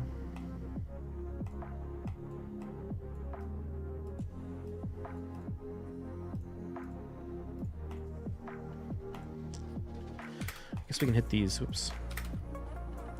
Your Narcisse needs a lot of love. Yeah. His build will be really good, but like half of it's not ascended because I'm saving all my oil for the Marius missions. But I'm gonna pop a big energy pack in the next CVC, and I'm gonna farm a ton of oil, and then that's gonna go into Narcisse. The other issue I have is I kind of don't want to spend oil on a lot of Narcisse gear because it's not permanent. Because I'm gonna rebuild him when the next free regear event happens. You should need to rock all of weak Narcisse. Y'all need to step it up, give him some attention. I kind of don't like Narcisse that much, to be honest. I feel like half the time I pick Narcisse, I'm picking Narcisse to stop my opponent from having Narcisse. Narcisse does really well against like bolster or like teams that he kind of works better as a go second champion than a go first champion. And that's why I put him in Stone Skin, because I am using him for that more, but I barely pick him. I mean, he's just not that good in the kind of teams that I run. He doesn't hit very hard if there's no shields on the enemy team. Do you actually like Fatalis more than him? No. I don't know. 25 Bill Pen Ruins? I know, man. He's good, but overrated. I feel the same way if I don't pick him. My opponent will. Yeah, I'd feel less threatened by Narcisse, or I will feel less threatened by Narcisse when I get the Divine Life off my Kaja. And mostly people use Narcisse and Core to counter my Warlord. So I need to pick him to stop them from doing that. But I think Narcisse is a good counter pick. And the problem is that he's a counter pick to the teams that I run, not the teams that I fight against. Like, he's a counter pick to speed lockout teams, and I'm running speed lockout. So I don't need him for me, but he's also really good against me. I'm gonna need to set up his bit unfortunate as well. He'd be more like a Blood Gorge, but Void, I guess that's why they did that. Yeah, he's kind of like Valkanen, or he's kind of like Blood Gorge. He hits a lot harder than Bloodgorge does. He has crazy multipliers on his nuke. Why'd I come over here? For the tongue grind necklaces? Is that it? No, because I needed a cleanse. No, wait. No, I didn't. I don't know why I came down here.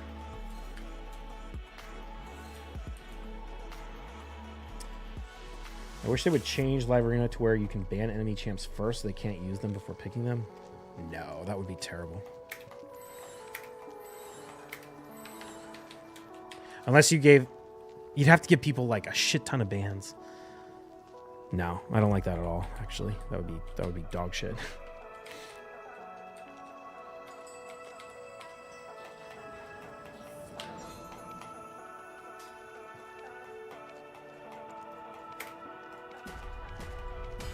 Especially for like Krakens who have a limited roster. All your key champs get banned. And if you only let people ban one, then it's basically pointless. I don't like anything that requires setup for PvP. It's fine in Classic. It's just hard in Live.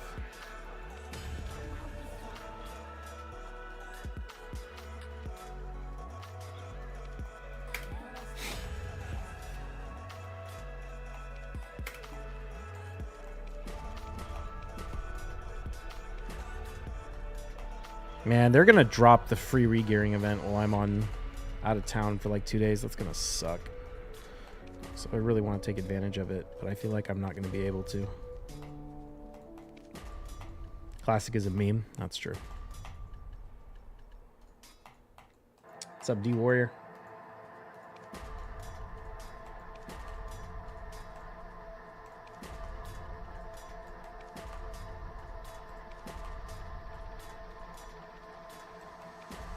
All right, there we go. Got another 110 stack. How many more stacks can I store? 1, 2, 3, 4, 5, 6, 7, 8, 9, 10.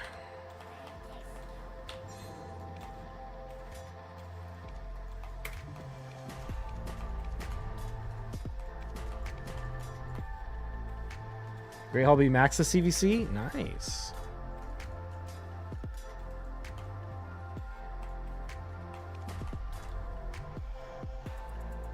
Give options like Epic only, like Centranos. For PvP? Yeah, that would be fantastic. They need to start doing like seasons. Like PvP seasons with limitations. Just like if you look at Pokemon Go has like a PvP system. And you know, it's kind of a gacha similar to Raid. Except for you just have to walk around to get the different stuff. But they'll have like a PvP season where it's like, oh, you can only use this champions that are this level of power or less and have these conditions on them. And then that'll be there for like a month or two or whatever, however long their duration is. And then, you know, it'll move on and it'll have a different season with like a different limitation. So in Raid, it would be like, you can only use rares of the, you know, Narizian faction or whatever. Narizian Union faction for 2 months or a month. No harm on Sundays. Thank you for that. Whoever followed the channel, missed it.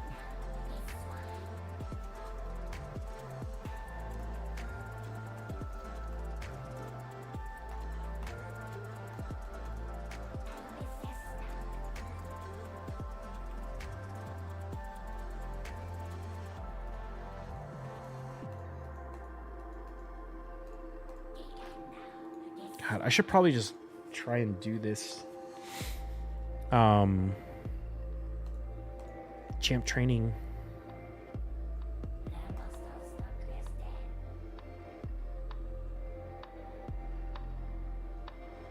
Wait. Is this like a upgrade warriors and earn Ilsinia and Ashma? How do you earn?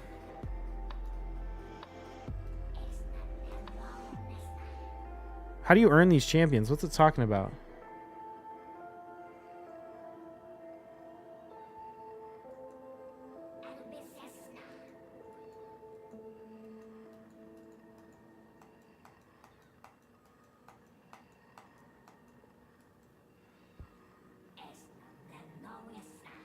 This is so confusing to me. Oh, is it a global leaderboard thing? Your tournament group hasn't finished yet?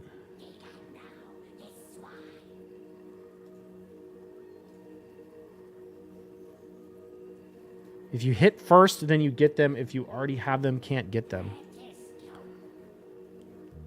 Did they announce this? Wait, so if I get first place, I get... If you have Void Shard, then you already have both? But I don't have both.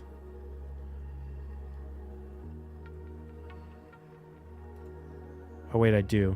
That's Elsinia. Elsinia and Ishma. Okay, yeah. Is Enhancing for Profit going to go extinct? I mean, it depends. It's definitely not going to be good. Like, with the Merchant Ring, I can enhance for profit doing, like, lame shit. Like, yeah, I'm just going to... Hold on. I'm just going to commit to doing this tournament to get the Legendary Book. Just because all of my food is already leveled up. And you know me, I farm all my dungeons with food and stuff. So I think it's worth it to just commit to this. Plus, we need to level stuff for Centranos anyway.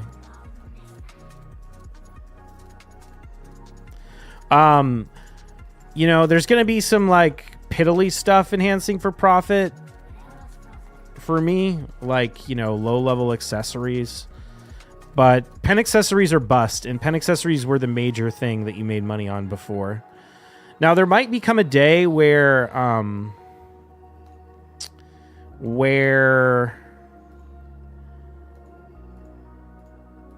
Debos get so cheap and so common that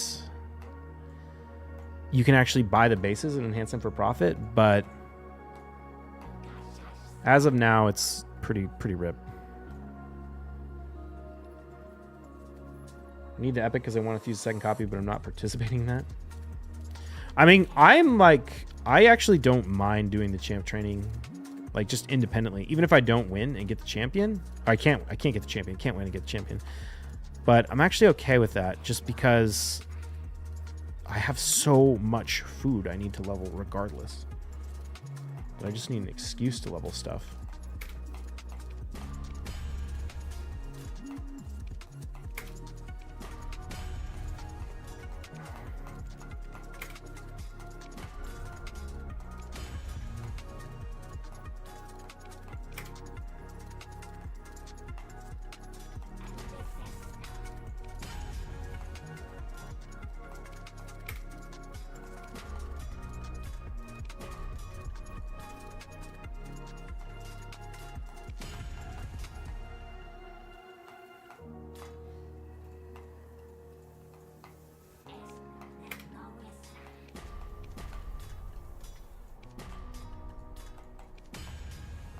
Nice, got the black star.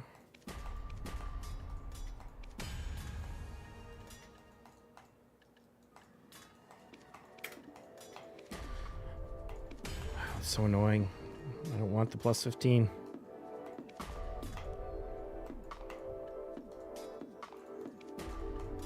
Using Razzle in 33 is hilarious to me. I don't know why.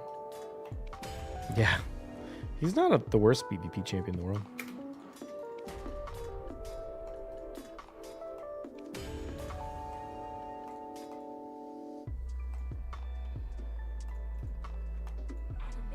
Oh yeah, I totally forgot to check my Forge Pass.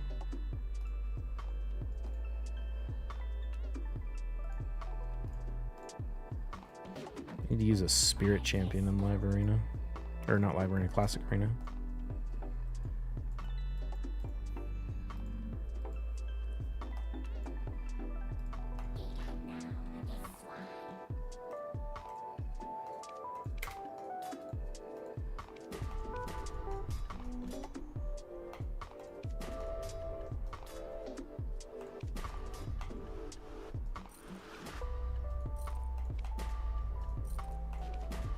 Oof. Killing me, Black Spirit. 6,700 attack, 284 crit damage at 244 speed and lethal. Not too shabby.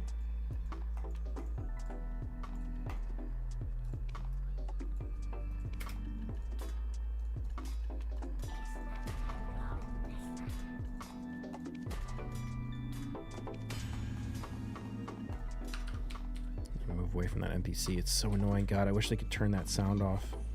It's just so frustrating that we have to use militias instead of reblath. Militia is so much worse. Quality of life.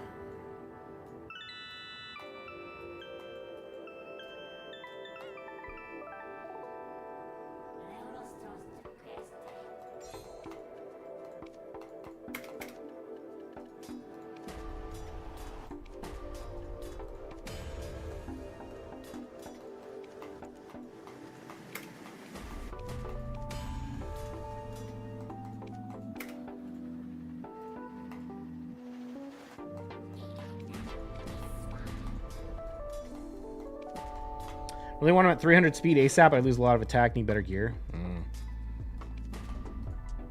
Do I spend all my essence for a 4-star Seer Soul? I mean, it depends on how you like to play the game. I personally, I can't even remember the last time I used Seer for anything, because I do all of my dungeon farming with food in non-Seer comps. But if you're one of those people that's very pressed for time and you need to run everything fast, Seer is one way to do that.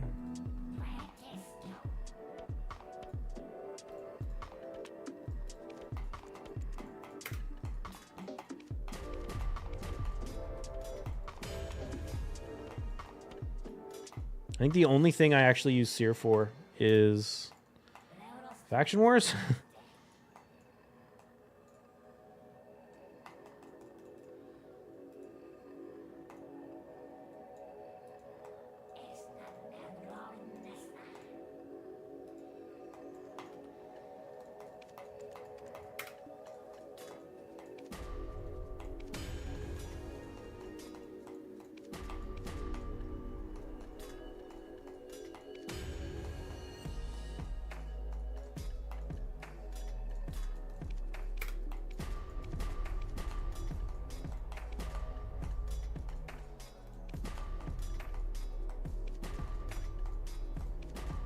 Okay, I got the 47.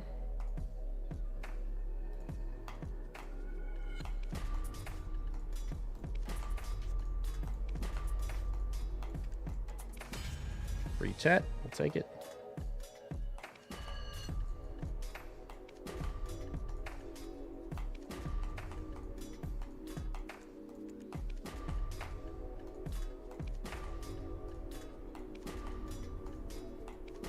There's another 110 stack.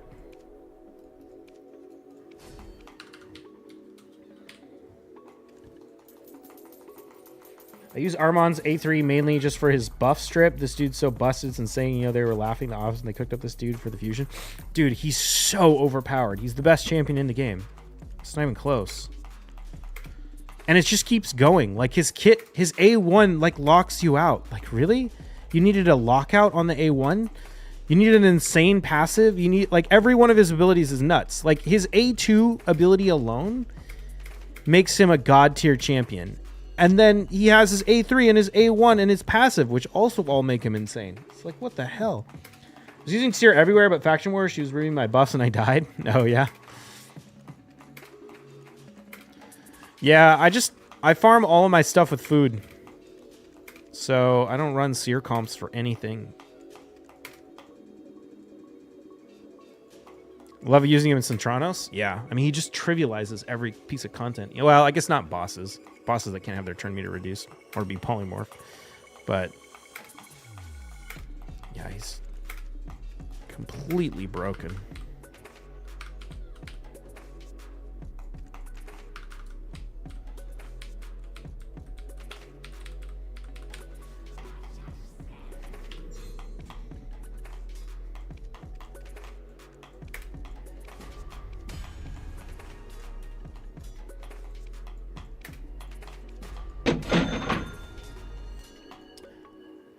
Lil Bum 124, thank you for the follow.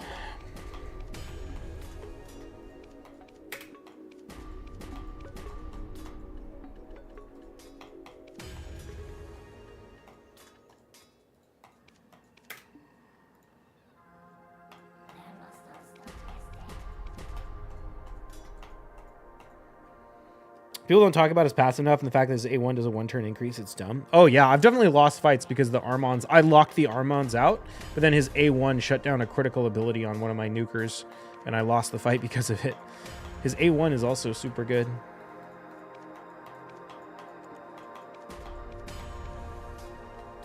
The thing is like, it wouldn't even be that hard to balance him. It's not like they even need to do anything. He just needs longer cooldowns. His A2 ability really needs to be on a minimum 4, but probably even 5-turn cooldown. Because it's effectively a 1 turn less than it actually is. Because once you steal the whole turn meter from the enemy, you get to take another turn. And then the 3-turn, like, it comes back so fast, even if you try and use lockout. I was just soloing the Stiffy Rotos waves and Doom Towers and nuts. Yeah. His busted ability should both be 5 turns. Yeah. Think about how power crept like Rosin is. Rosin has a single full turn meter depletion on a 5-turn cooldown. Armand's does a complete turn meter reduction, steal, and stun on a 3-turn cooldown. What the hell? He's constantly 3% my lockout. Yeah.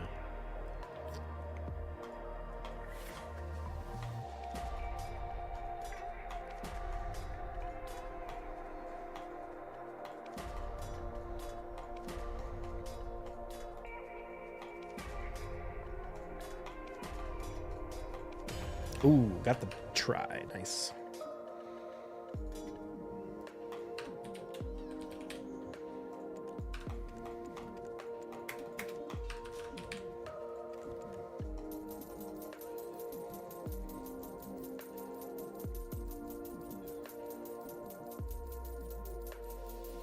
Rosin drops turn meter on like a 5-turn cooldown or something and stuns 100%. Rosin doesn't stun. Probably the Rosin, by the time you get him, you'll like most likely have 2 other decent Legos, if not more. Yeah. Thing is Rosin used to actually be good.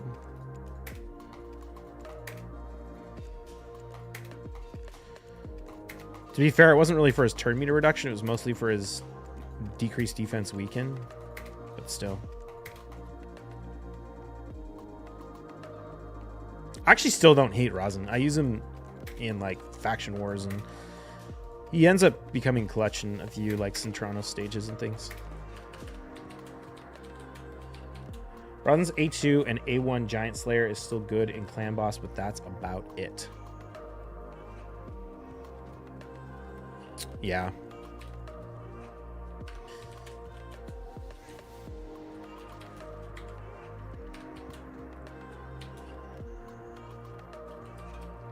It's good arena back in the day if you build them with fast with accuracy. Yeah.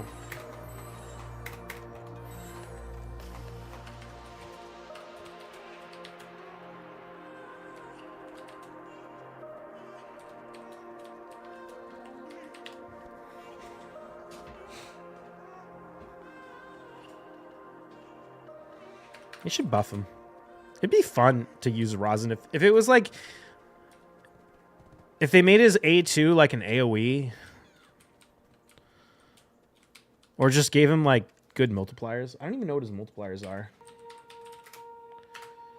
Buffed his base stats. That's part of the problem. Is his base stats are stupid low. 91 base speed. That's crazy slow. Yeah. I mean, I guess his. Damn, his A3 actually has a decent multipliers. It's like a 5.2.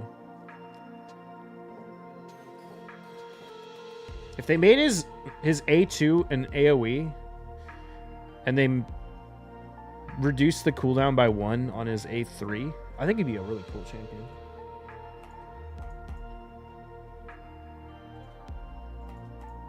Enhancing sucks, but hey, using the new anvil, I got back-to-back guaranteed Fallen God from base to try. Thank God for the new system. Still in your faction war, swing 1 team to this day, but mostly since I can't be asked with it.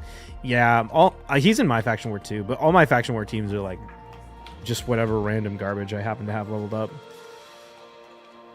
Like, I don't really care about optimizing faction wars when it's such a kind of irrelevant part. Even if you have a fairly slow team, it's not like it spends that much time in faction wars.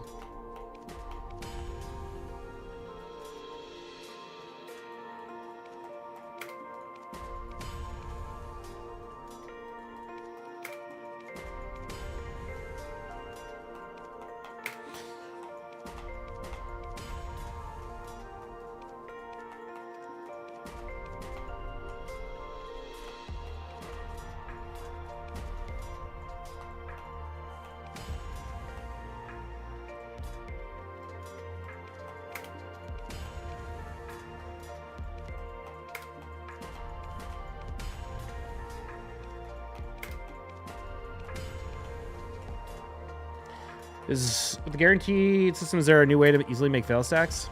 No, it doesn't really change that much. It makes fail stacking a little more efficient because you get these random like free duo and try and tets that you can use to make fail stacks.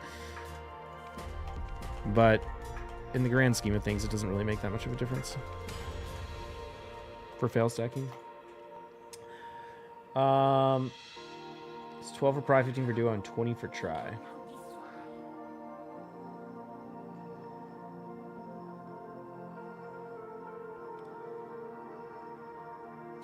Failed so much that I was able to get guaranteed pry, guaranteed duo, guaranteed try, but at least I got it.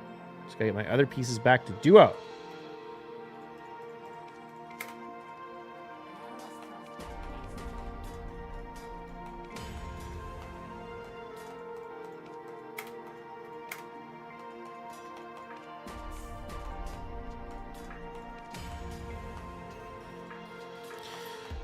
You guys got me curious. I don't know what my...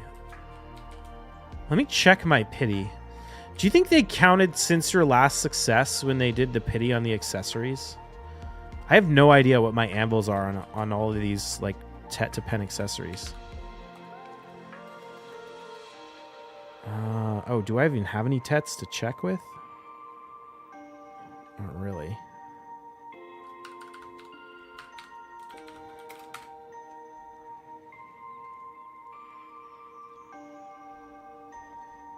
I think the Tet Ruins is like the only one I have.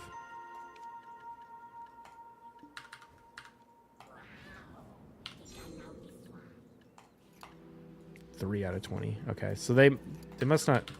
Well, actually, I don't even know. I don't know how much enhancing I've done this year.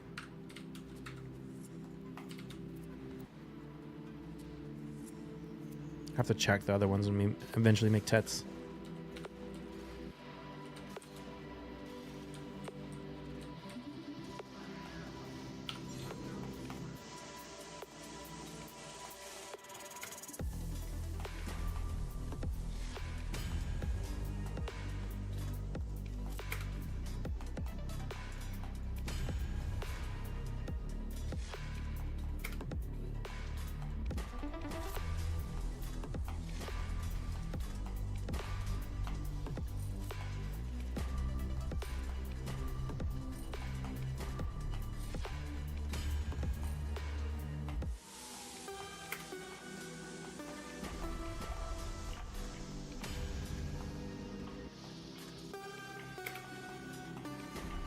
Which class is the easiest to play and also real good at for crypt with 301, 401? I don't know if Awakened Guardian is to play here.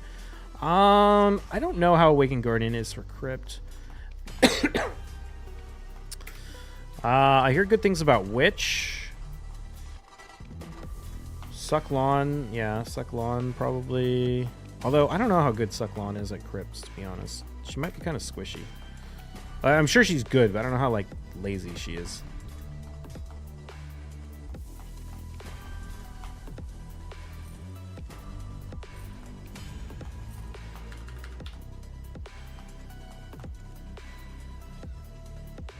I use all kind of elixirs, but somehow I still get blasted. Well, part of doing crypt is making sure you keep an eye out for the Dark Knight, because that mob in particular is like cracked out and will do an insane amount of damage. So you gotta like make sure it spawns at a specific point in the rotation, and you gotta watch out for when it spawns, and make sure you focus it down and also don't let it back attack you or anything.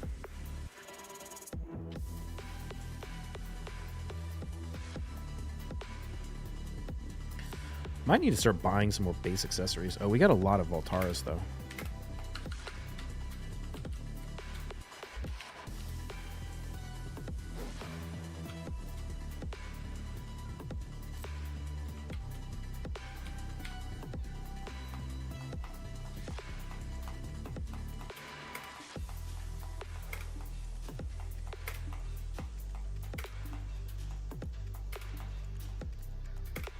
Enhancing sucks after the pity system. It's not really the pity system that killed enhancing. It's everything that Prolobis has done in the last 3 or 4 months.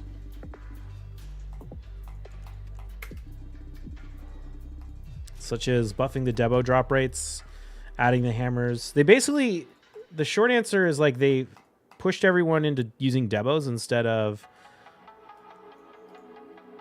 the other accessories. And so all the other accessories are like worth nothing now. Like all the pen accessories lose money. There's no pen accessories other than Debos that are worth, and Debos aren't worth either because they're better to sell at TED. But in theory, you could make profit on 10. Anyway, not the point. There's basically no accessories that are actually worth enhancing to pen anymore. And that was the main moneymaker before. People fucked up with Tungrads.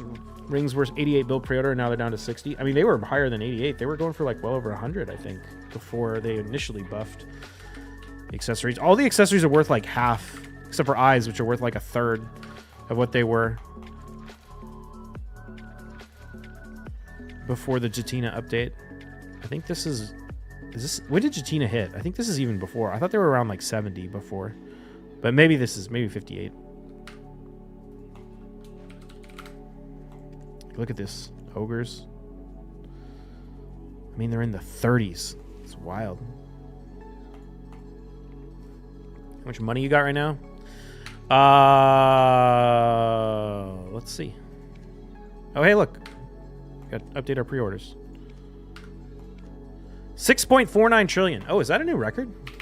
Damn.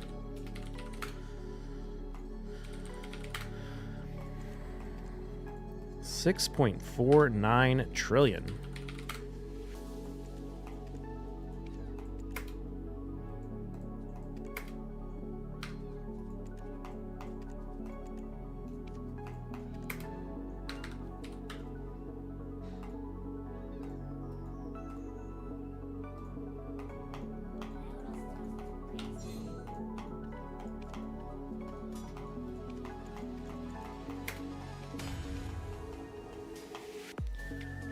Holy shit, you got the most in BDO? I think so.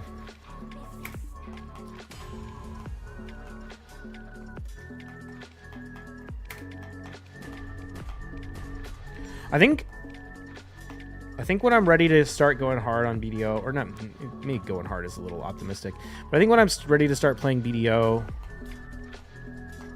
heavily again, I think I'm going to go on a life skill arc. I think I'm going to go for the life skill icon and just focus on that.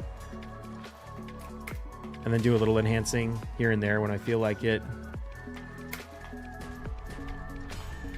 You're actually the richest in the game? I think so, yeah.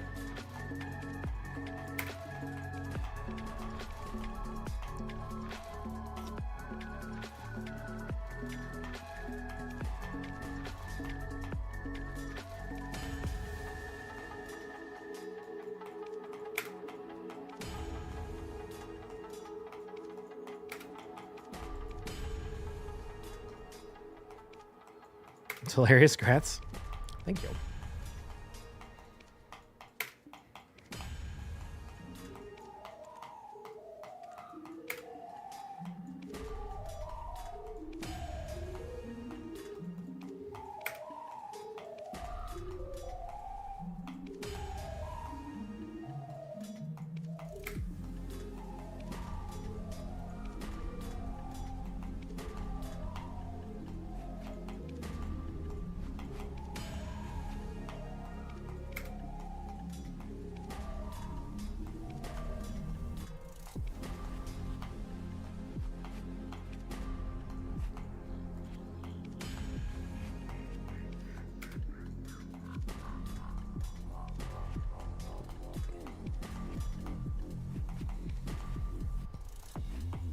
I need to do some math later.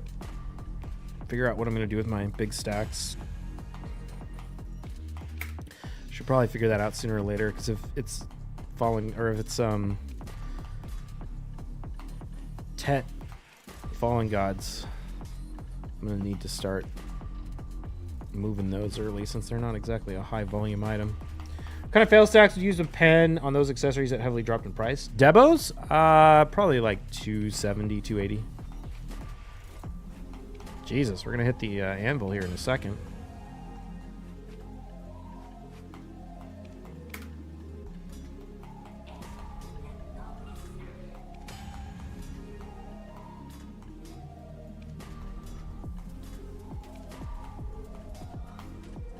Voltara?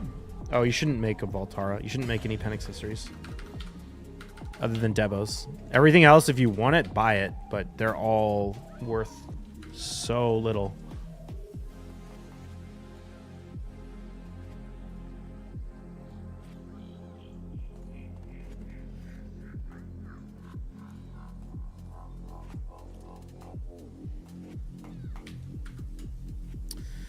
Okay, what do we want to make next? I kind of got most of my accessories to try. Oh, wait a minute. I needed to do Pit of Undying and Black Shrine.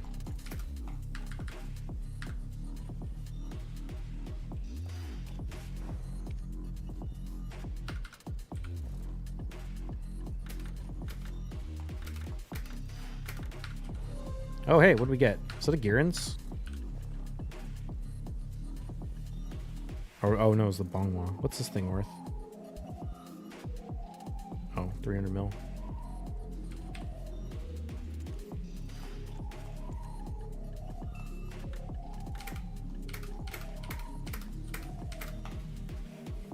Oh, yeah, they merged all the traces. Wait, why do I still have Trace of Ascension? Oh, exchange with Black Spirit for Trace of Nature. Is it better to buy Tet Debos or upgrading them for EU players? I mean, it's better to upgrade them, but you have to grind to get the bases because they're sold out.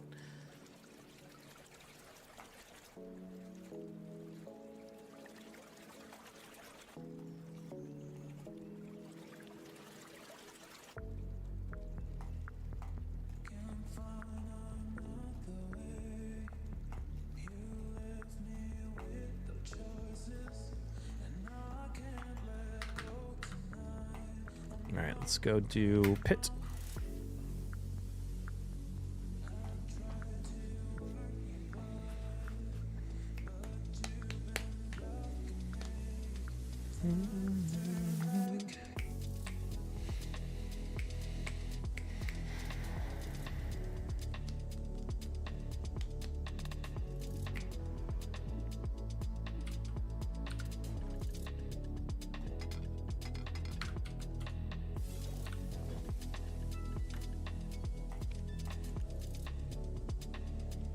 Bottleneck is just bases? Yeah. Enhancing Debos to Tet is very, very good. It's probably the best money you can make in the game in terms of grinding, is to get bases, your grind spots that drop the bases, and take them up to Tet and sell them. I mean, it's less true than it was when they were, you know, 100 bill instead of 65, but still, it's still very good. So obviously making them yourself is even better, or like making them for your personal use is even better because you don't pay the tax when you sell it. So, but it's kind of a not really a fair comparison. Like the question should be, is it better to grind X spot where I make X amount of money, or grind Y spot where I make Y amount of money and get base Debos? Not, is it better to make or not make, as if that's just like a choice that doesn't have any, that you can just make.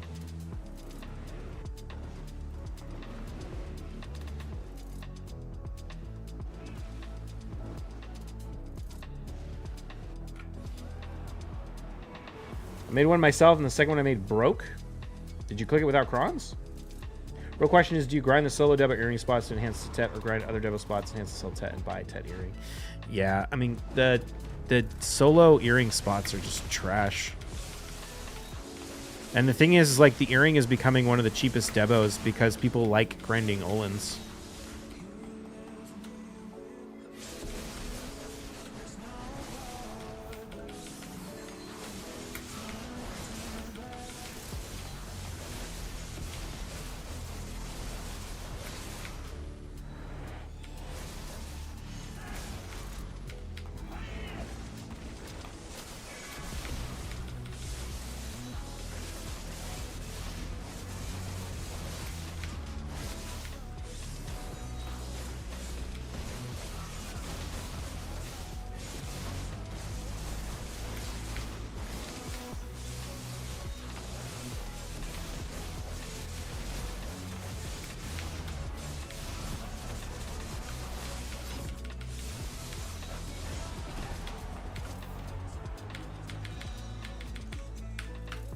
I should really just memorize the Durin animations so I don't have to like look at my chart every time.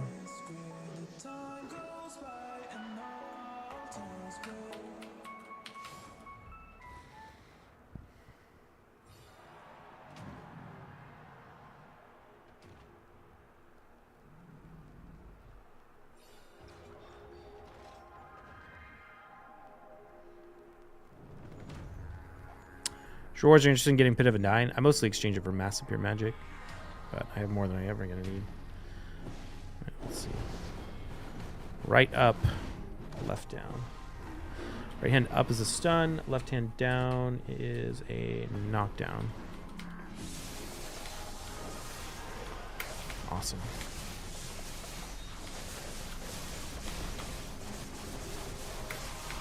Hold on, let me finish.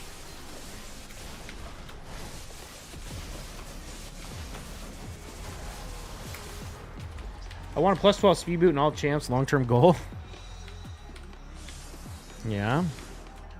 I mean, technically you get more stats with non-speed than speed. Like, ideally you build your champs. Part of the reason why you want to roll speed on all your gear is so that you don't have to roll or run speed boots if you can avoid it, because you get more stats from other things. So I don't know necessarily if you should have a goal of running plus 12 speed on everything.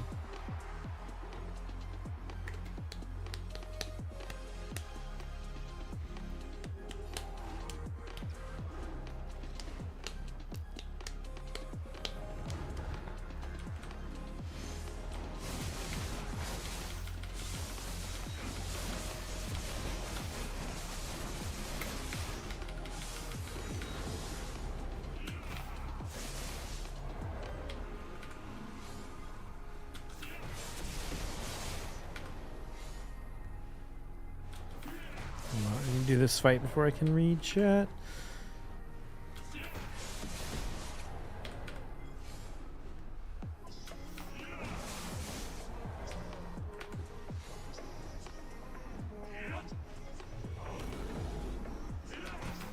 Dude, I literally didn't even hit him and he just goes straight back into this animation. It's so dumb.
So obnoxious how this is just like all an iframe. Like, when are you gonna let me actually hit the damn dude? There we go. Jesus. For supports, I started descending 1-star at 12 before building them up or rolling up, trying for speed ascension right away. Oh yeah, I mean, that's what you want to do. That's why they give you so much more oil for tier 1 than anything else when you're doing Sand Devil 25. It's Because back in the day, before they did that, we used to have to farm a bunch of Sand Devil 7, which was actually the best stage for dropping tier 1 whale. Because you want to just like check lots and lots and lots of things. I think the dust gave people the impression that like you could just pick your ascensions no problem on all your gear. And to be honest, that's not true at all. It's so expensive to reroll. What is that, boss mechanic? Durin or the other one?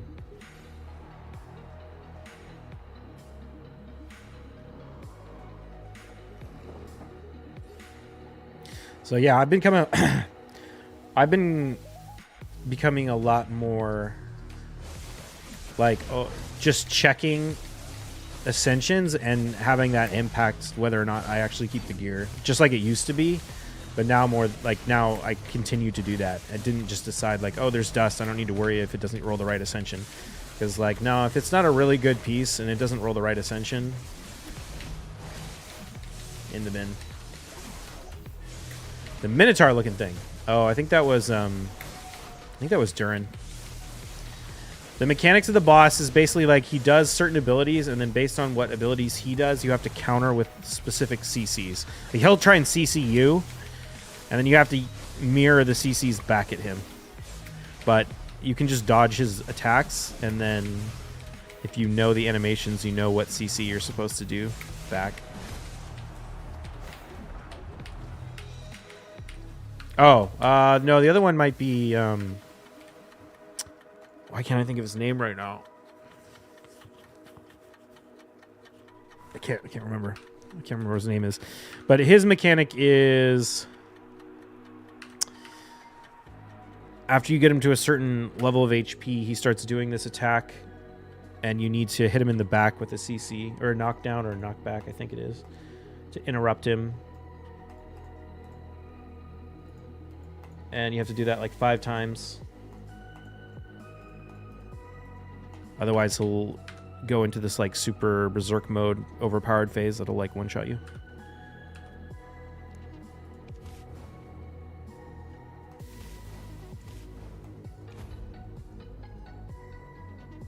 I need buffs I need to pop.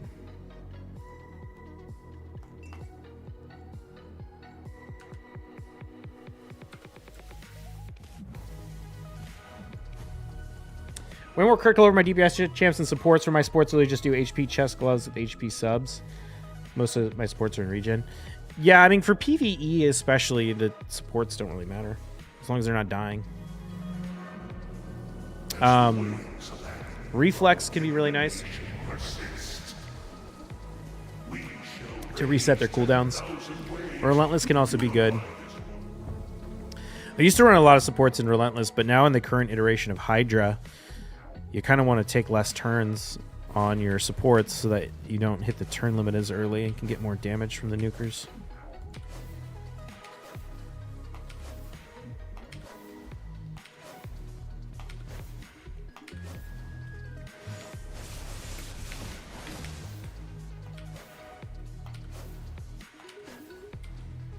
That your Kaja's 455 speed with nearly 100k HP is wild. Yeah, she's not even in HP. She's not even in HP gloves. She's in like flat stat gloves. Or crit damage? No, flat stat, I think. Can't remember.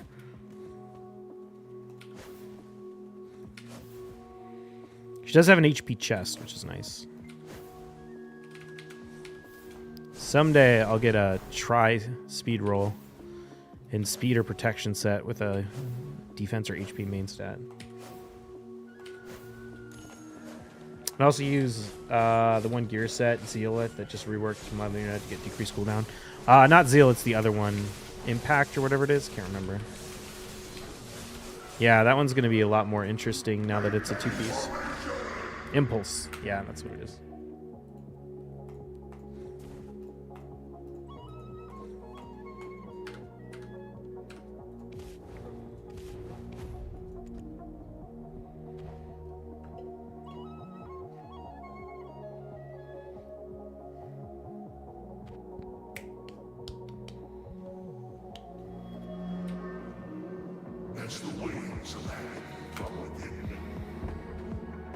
Reflex plus impulse plus triple refresh would be nutty. That might be better than merciless reflex plus refresh. Check the numbers to verify. Yeah, I don't know.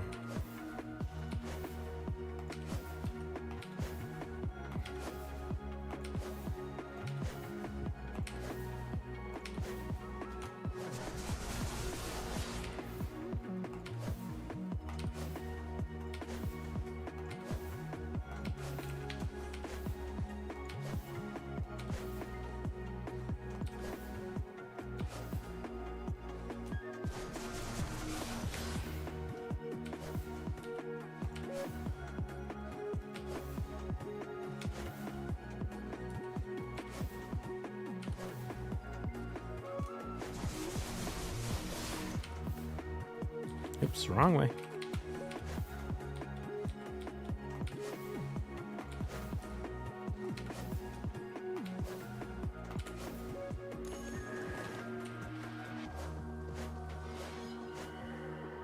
Staff uses the ladder, but you can only get one refresh accessory at like 5% chance. I only like double or better refresh.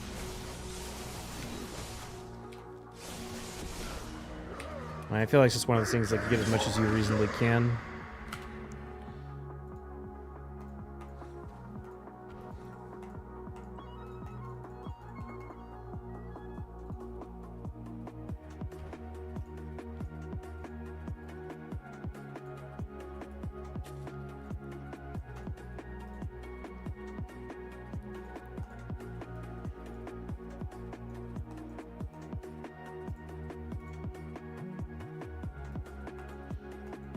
How much longer do we have in Chris City? 2 weeks and 5 days.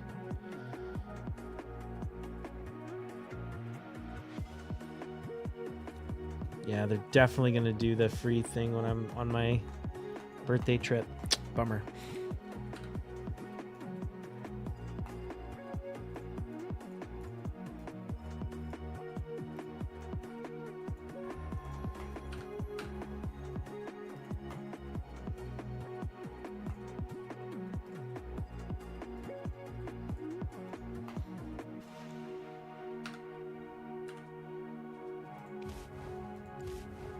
How much time do I have left on my traveler's map?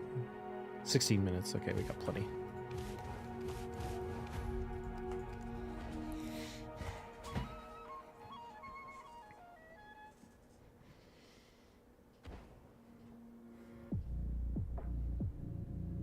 Just got back from vacation. You're going on another trip. I mean, we're just going to the beach for like 2 nights. For my 35th birthday with my family.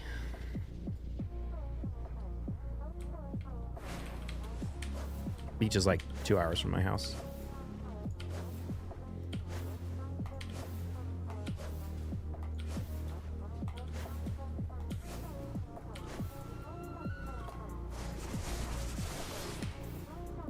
Romantic shit.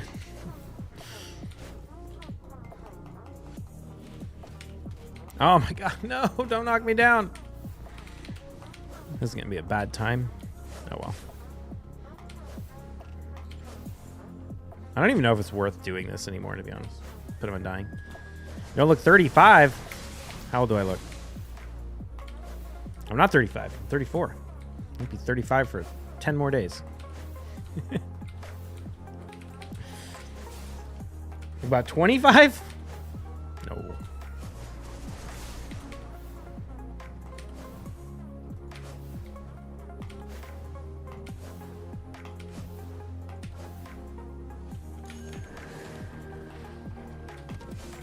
Don't look that old.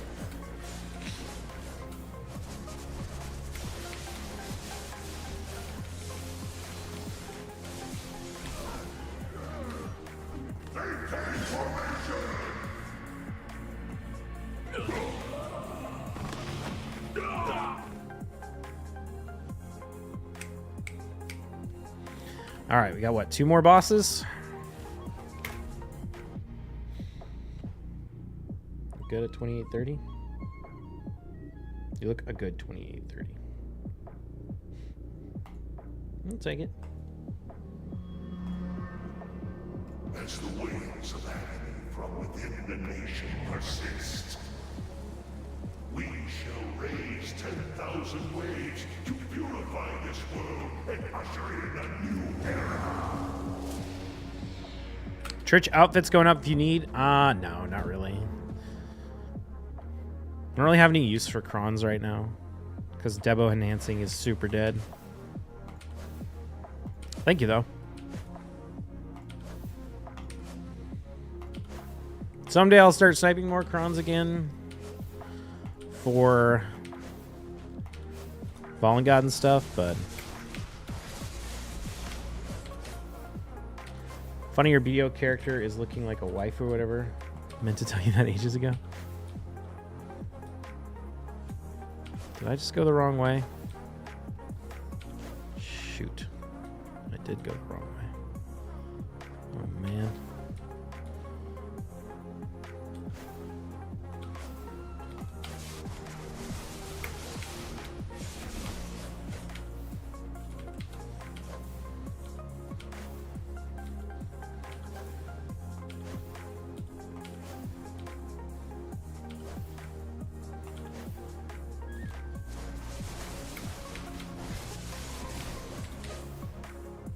Detail cosmetic, or is it like an item? It's part of the outfit.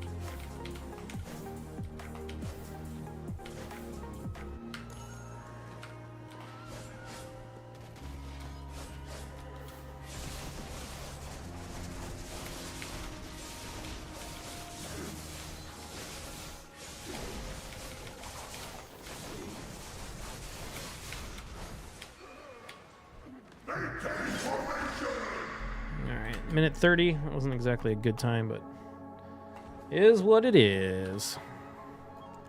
I'm trying to go to Pit of Undying. Yeah, we got one more.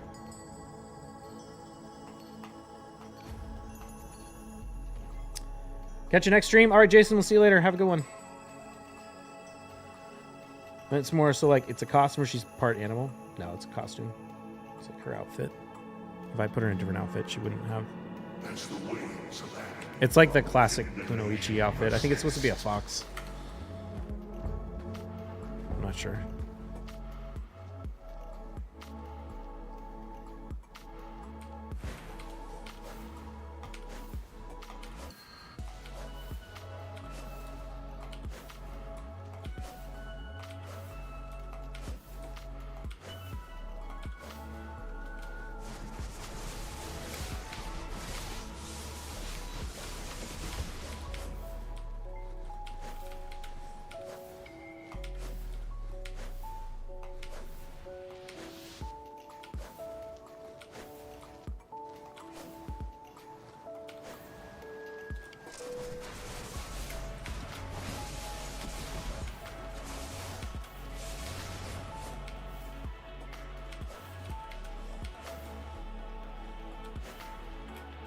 No.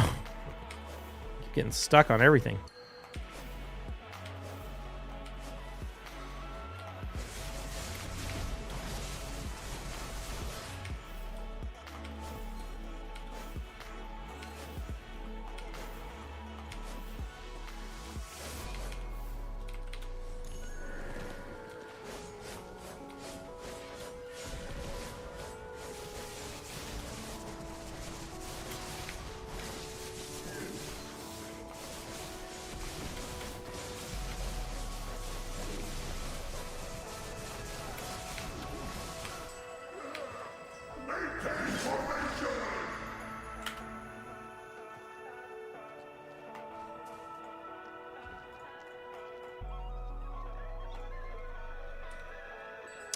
All right, I think that was all of our Black Shrine. That's good. 9 minutes left to spare on our map. I'm actually using the Archaeologist map a surprisingly large amount ever since Pit of Undying came into the game. I farmed that thing up years ago and I like never used it. But I'm actually super glad I have it now. It's super useful. Ooh, distos. Okay, okay. Are you gonna actually become viable again? They're teasing it. I wouldn't say they're good, but they're teasing it.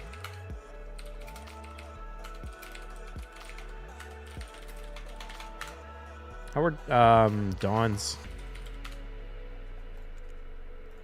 Ooh, Dawn's looking sexy. Okay, how about Vaha? No, Vaha's trash. Use one tap Pen Fallen God. You don't even know what a Pen Fallen God is.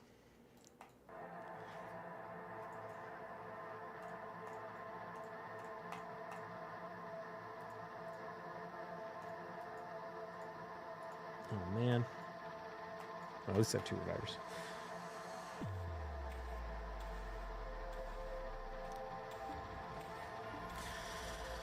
All right.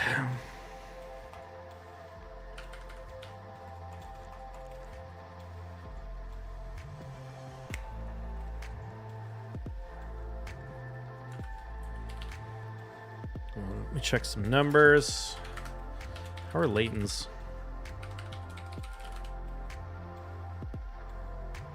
Not great. Could be worse.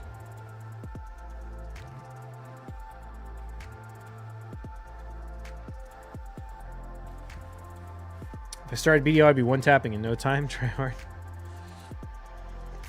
Well, probably so. Boosted.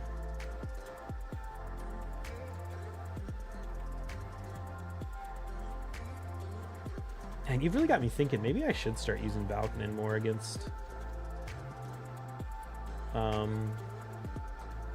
Narcisse teams.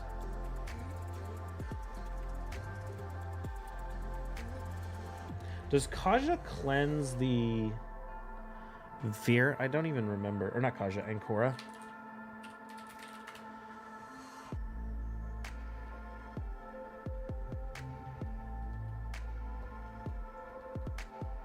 Yeah, she does.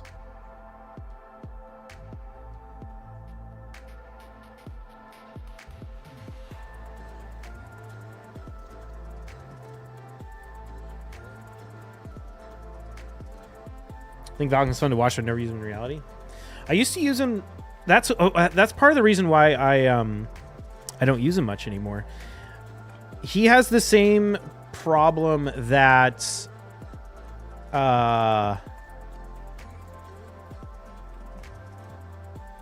what's his name? Timid has, where I used him to counter Necrit, and nobody runs Necrit anymore because Narcisse made Necrit irrelevant.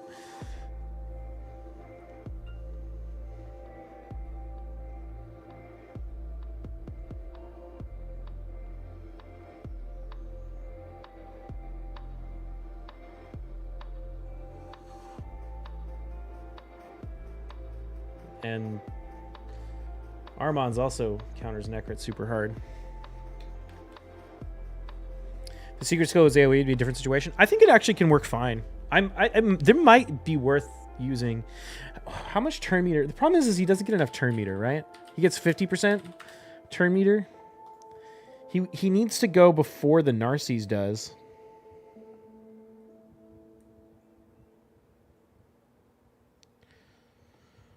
But 75% turn meter. Maybe.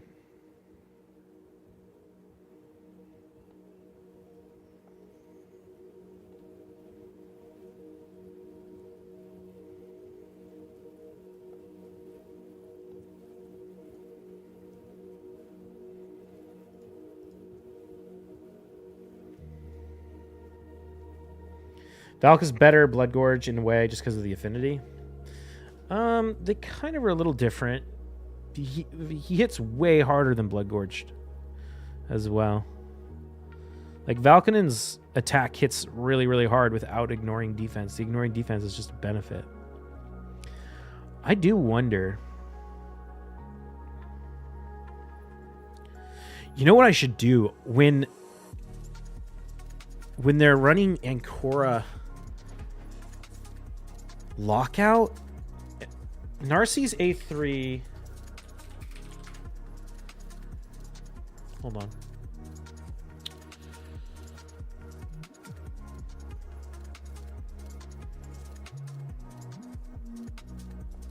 What happens if you use Valkynin against Siegfried? I need to see if there's any Siegfrieds in the arena. I know, because it had some weird mechanics with Blood Gorged. or with Goffred, where it would kind of ignore the Goffred passive.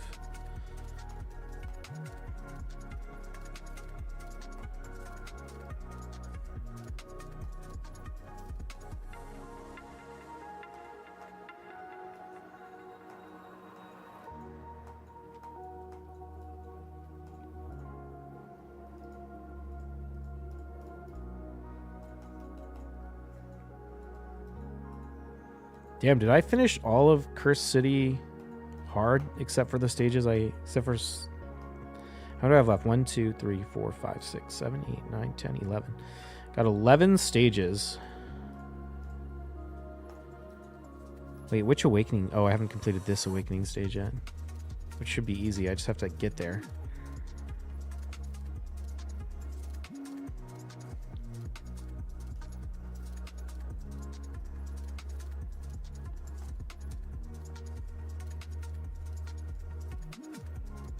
Oh man, it's a fat amount of energy for that.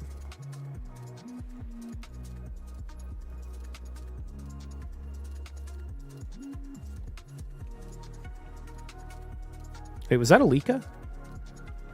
What is Alika?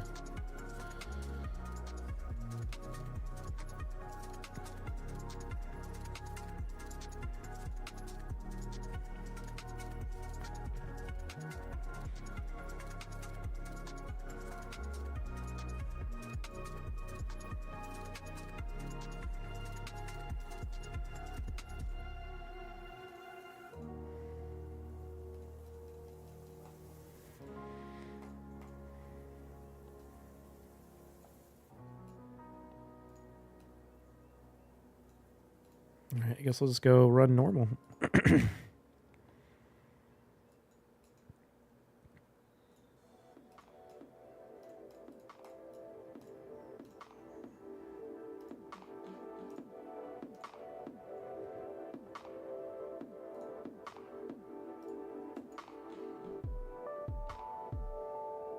My Lika's gonna get mastery soon, doing Daithi now, and did Rathalos before. Nice. Yeah, I'm reconsidering building Rathalos.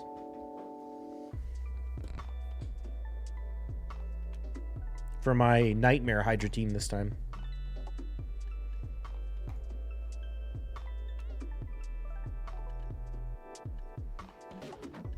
I wonder if I built Mithrala. I wonder if I drop... Yeah, I drop Quintus and Newt, and I run Mithrala. Wait, is Mithrala? No, wait. Is Mithrala getting used in my other team? Hold on. Who do I even run?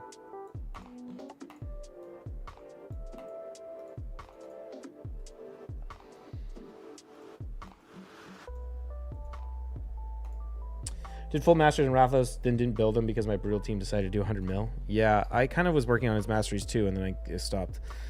Did I use... Oh yeah, so I'm using Mithrala in hard.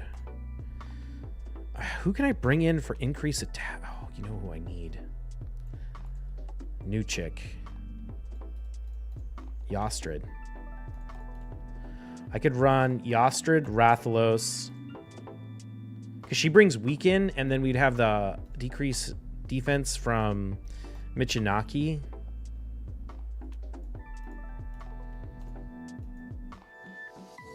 You want to build Sissia just for the hell of it?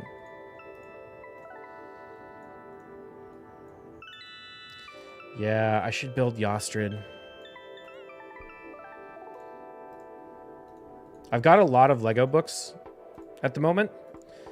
For the first time in a while, I've had Lego books that I don't like already have committed to.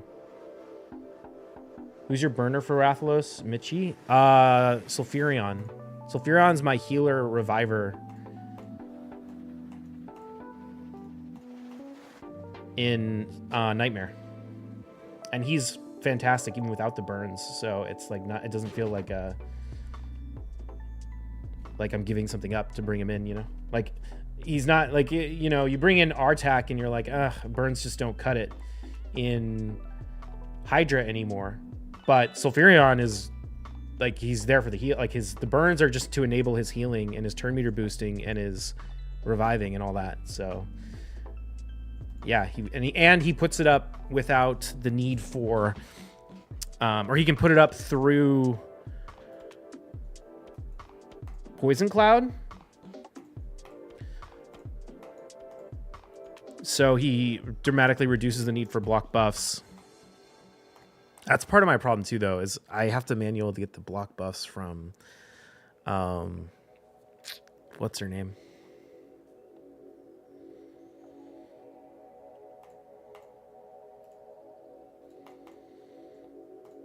I don't know. The other thing too is I'm gonna get Marius, and Marius is probably better than Rathalos. What was I doing? Is there anything left I need to do? Not really. I kind of finished everything I needed to do in Raid today. Until the 3v3 starts. I can do some classic arena still.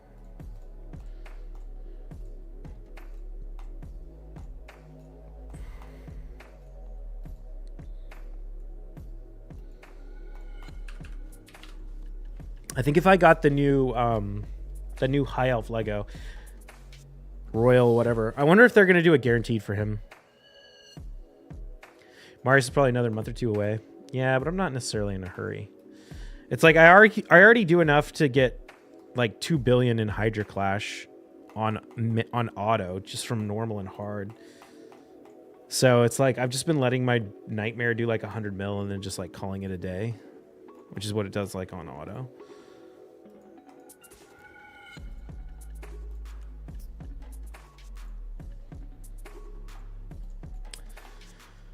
It's 5 downgrades. That sucks, Cherkun. 5 downgrades on Debo. That's rough.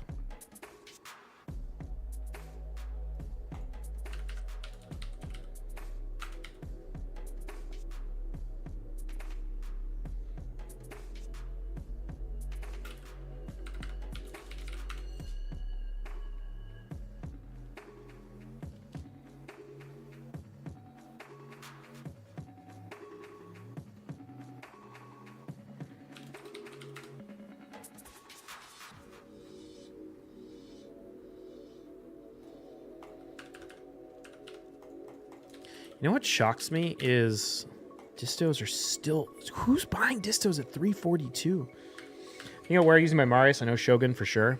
Yeah, he's probably going to be really good in Shogun.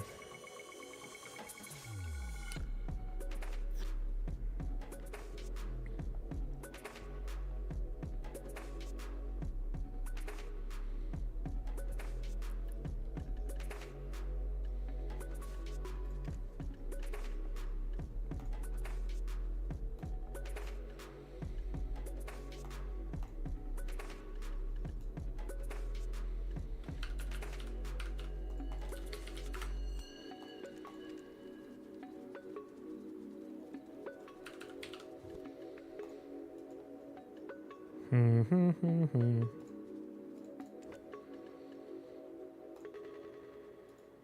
don't really know what to do. I guess we could go do some of these Voltaras. I gotta get out of here pretty soon anyway. Yeah.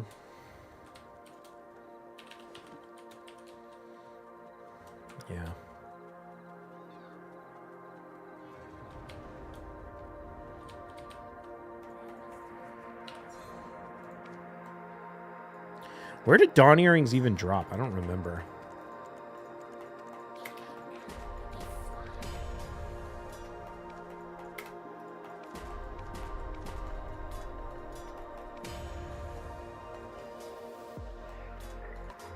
Oops.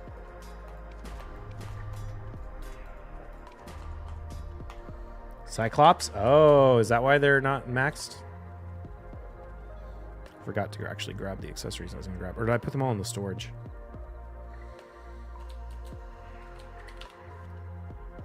I did.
Hmm.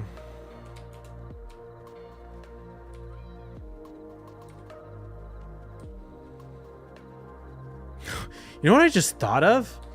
You could do a really interesting strat with Ancora and Valkonen, where Valkonen kills the target, and then Ancora revives it with full turn meter, or with all of its abilities reset. That would be really interesting.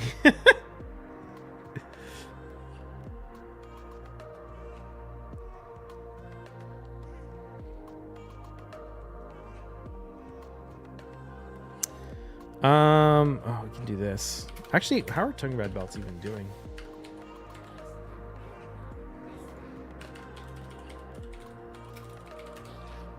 Yeah, they're okay at set.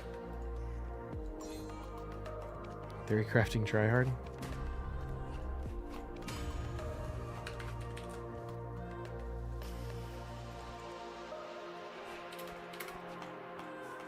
Ah, I keep putting them in the wrong storage.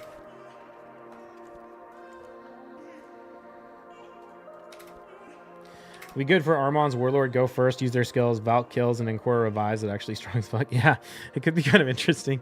Like, you go against a Crixia, and you lock her out, and then she resets all the abilities, and then you nuke the Warlord, and then lock him out again. Could be, I don't know, could be kind of interesting.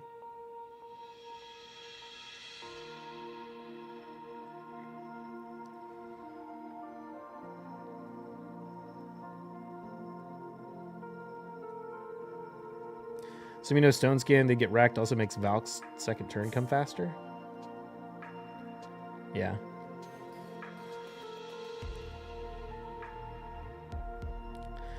How's Reblath fail stack farming now with the guaranteed pity change? How's Reblath fail? It doesn't really change it that much, to be perfectly honest. You just get some extra like tries and duos and stuff to work with, but it's not like a huge deal either way.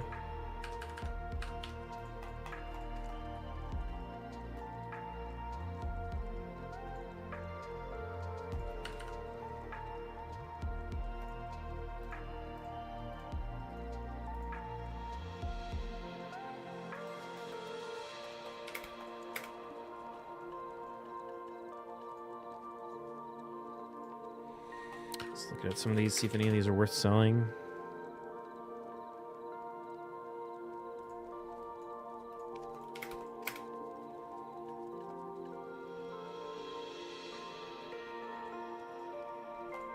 Zero Core and 4-piece? 6-piece.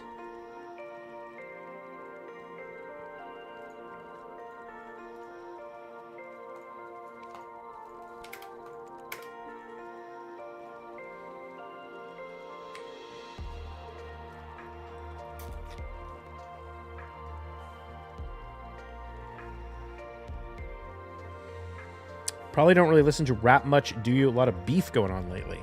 Nope, not much.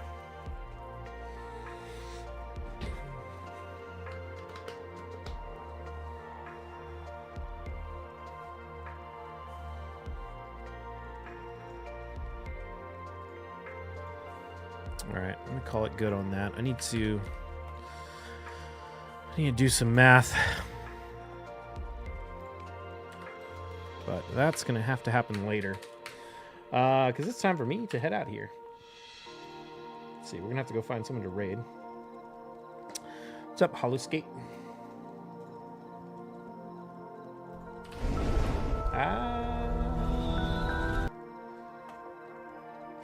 Who is online? Byrog's online. Streaming till G48 gathering. Oh, he's been going for 16 hours. He's not even gathering. What's he doing? He's grinding. Oh, for low power consumption? Wait a second. All right. Let's go say hi to Byrog. Thank you all for hanging out with me tonight. I will probably be back online tomorrow. Good night, fam. 6P's even better. See you, Bob. Good night. See you next time. See you later, Nathan. All right, we're out. Make sure I spell his name right. Myrog Han, 2 A's.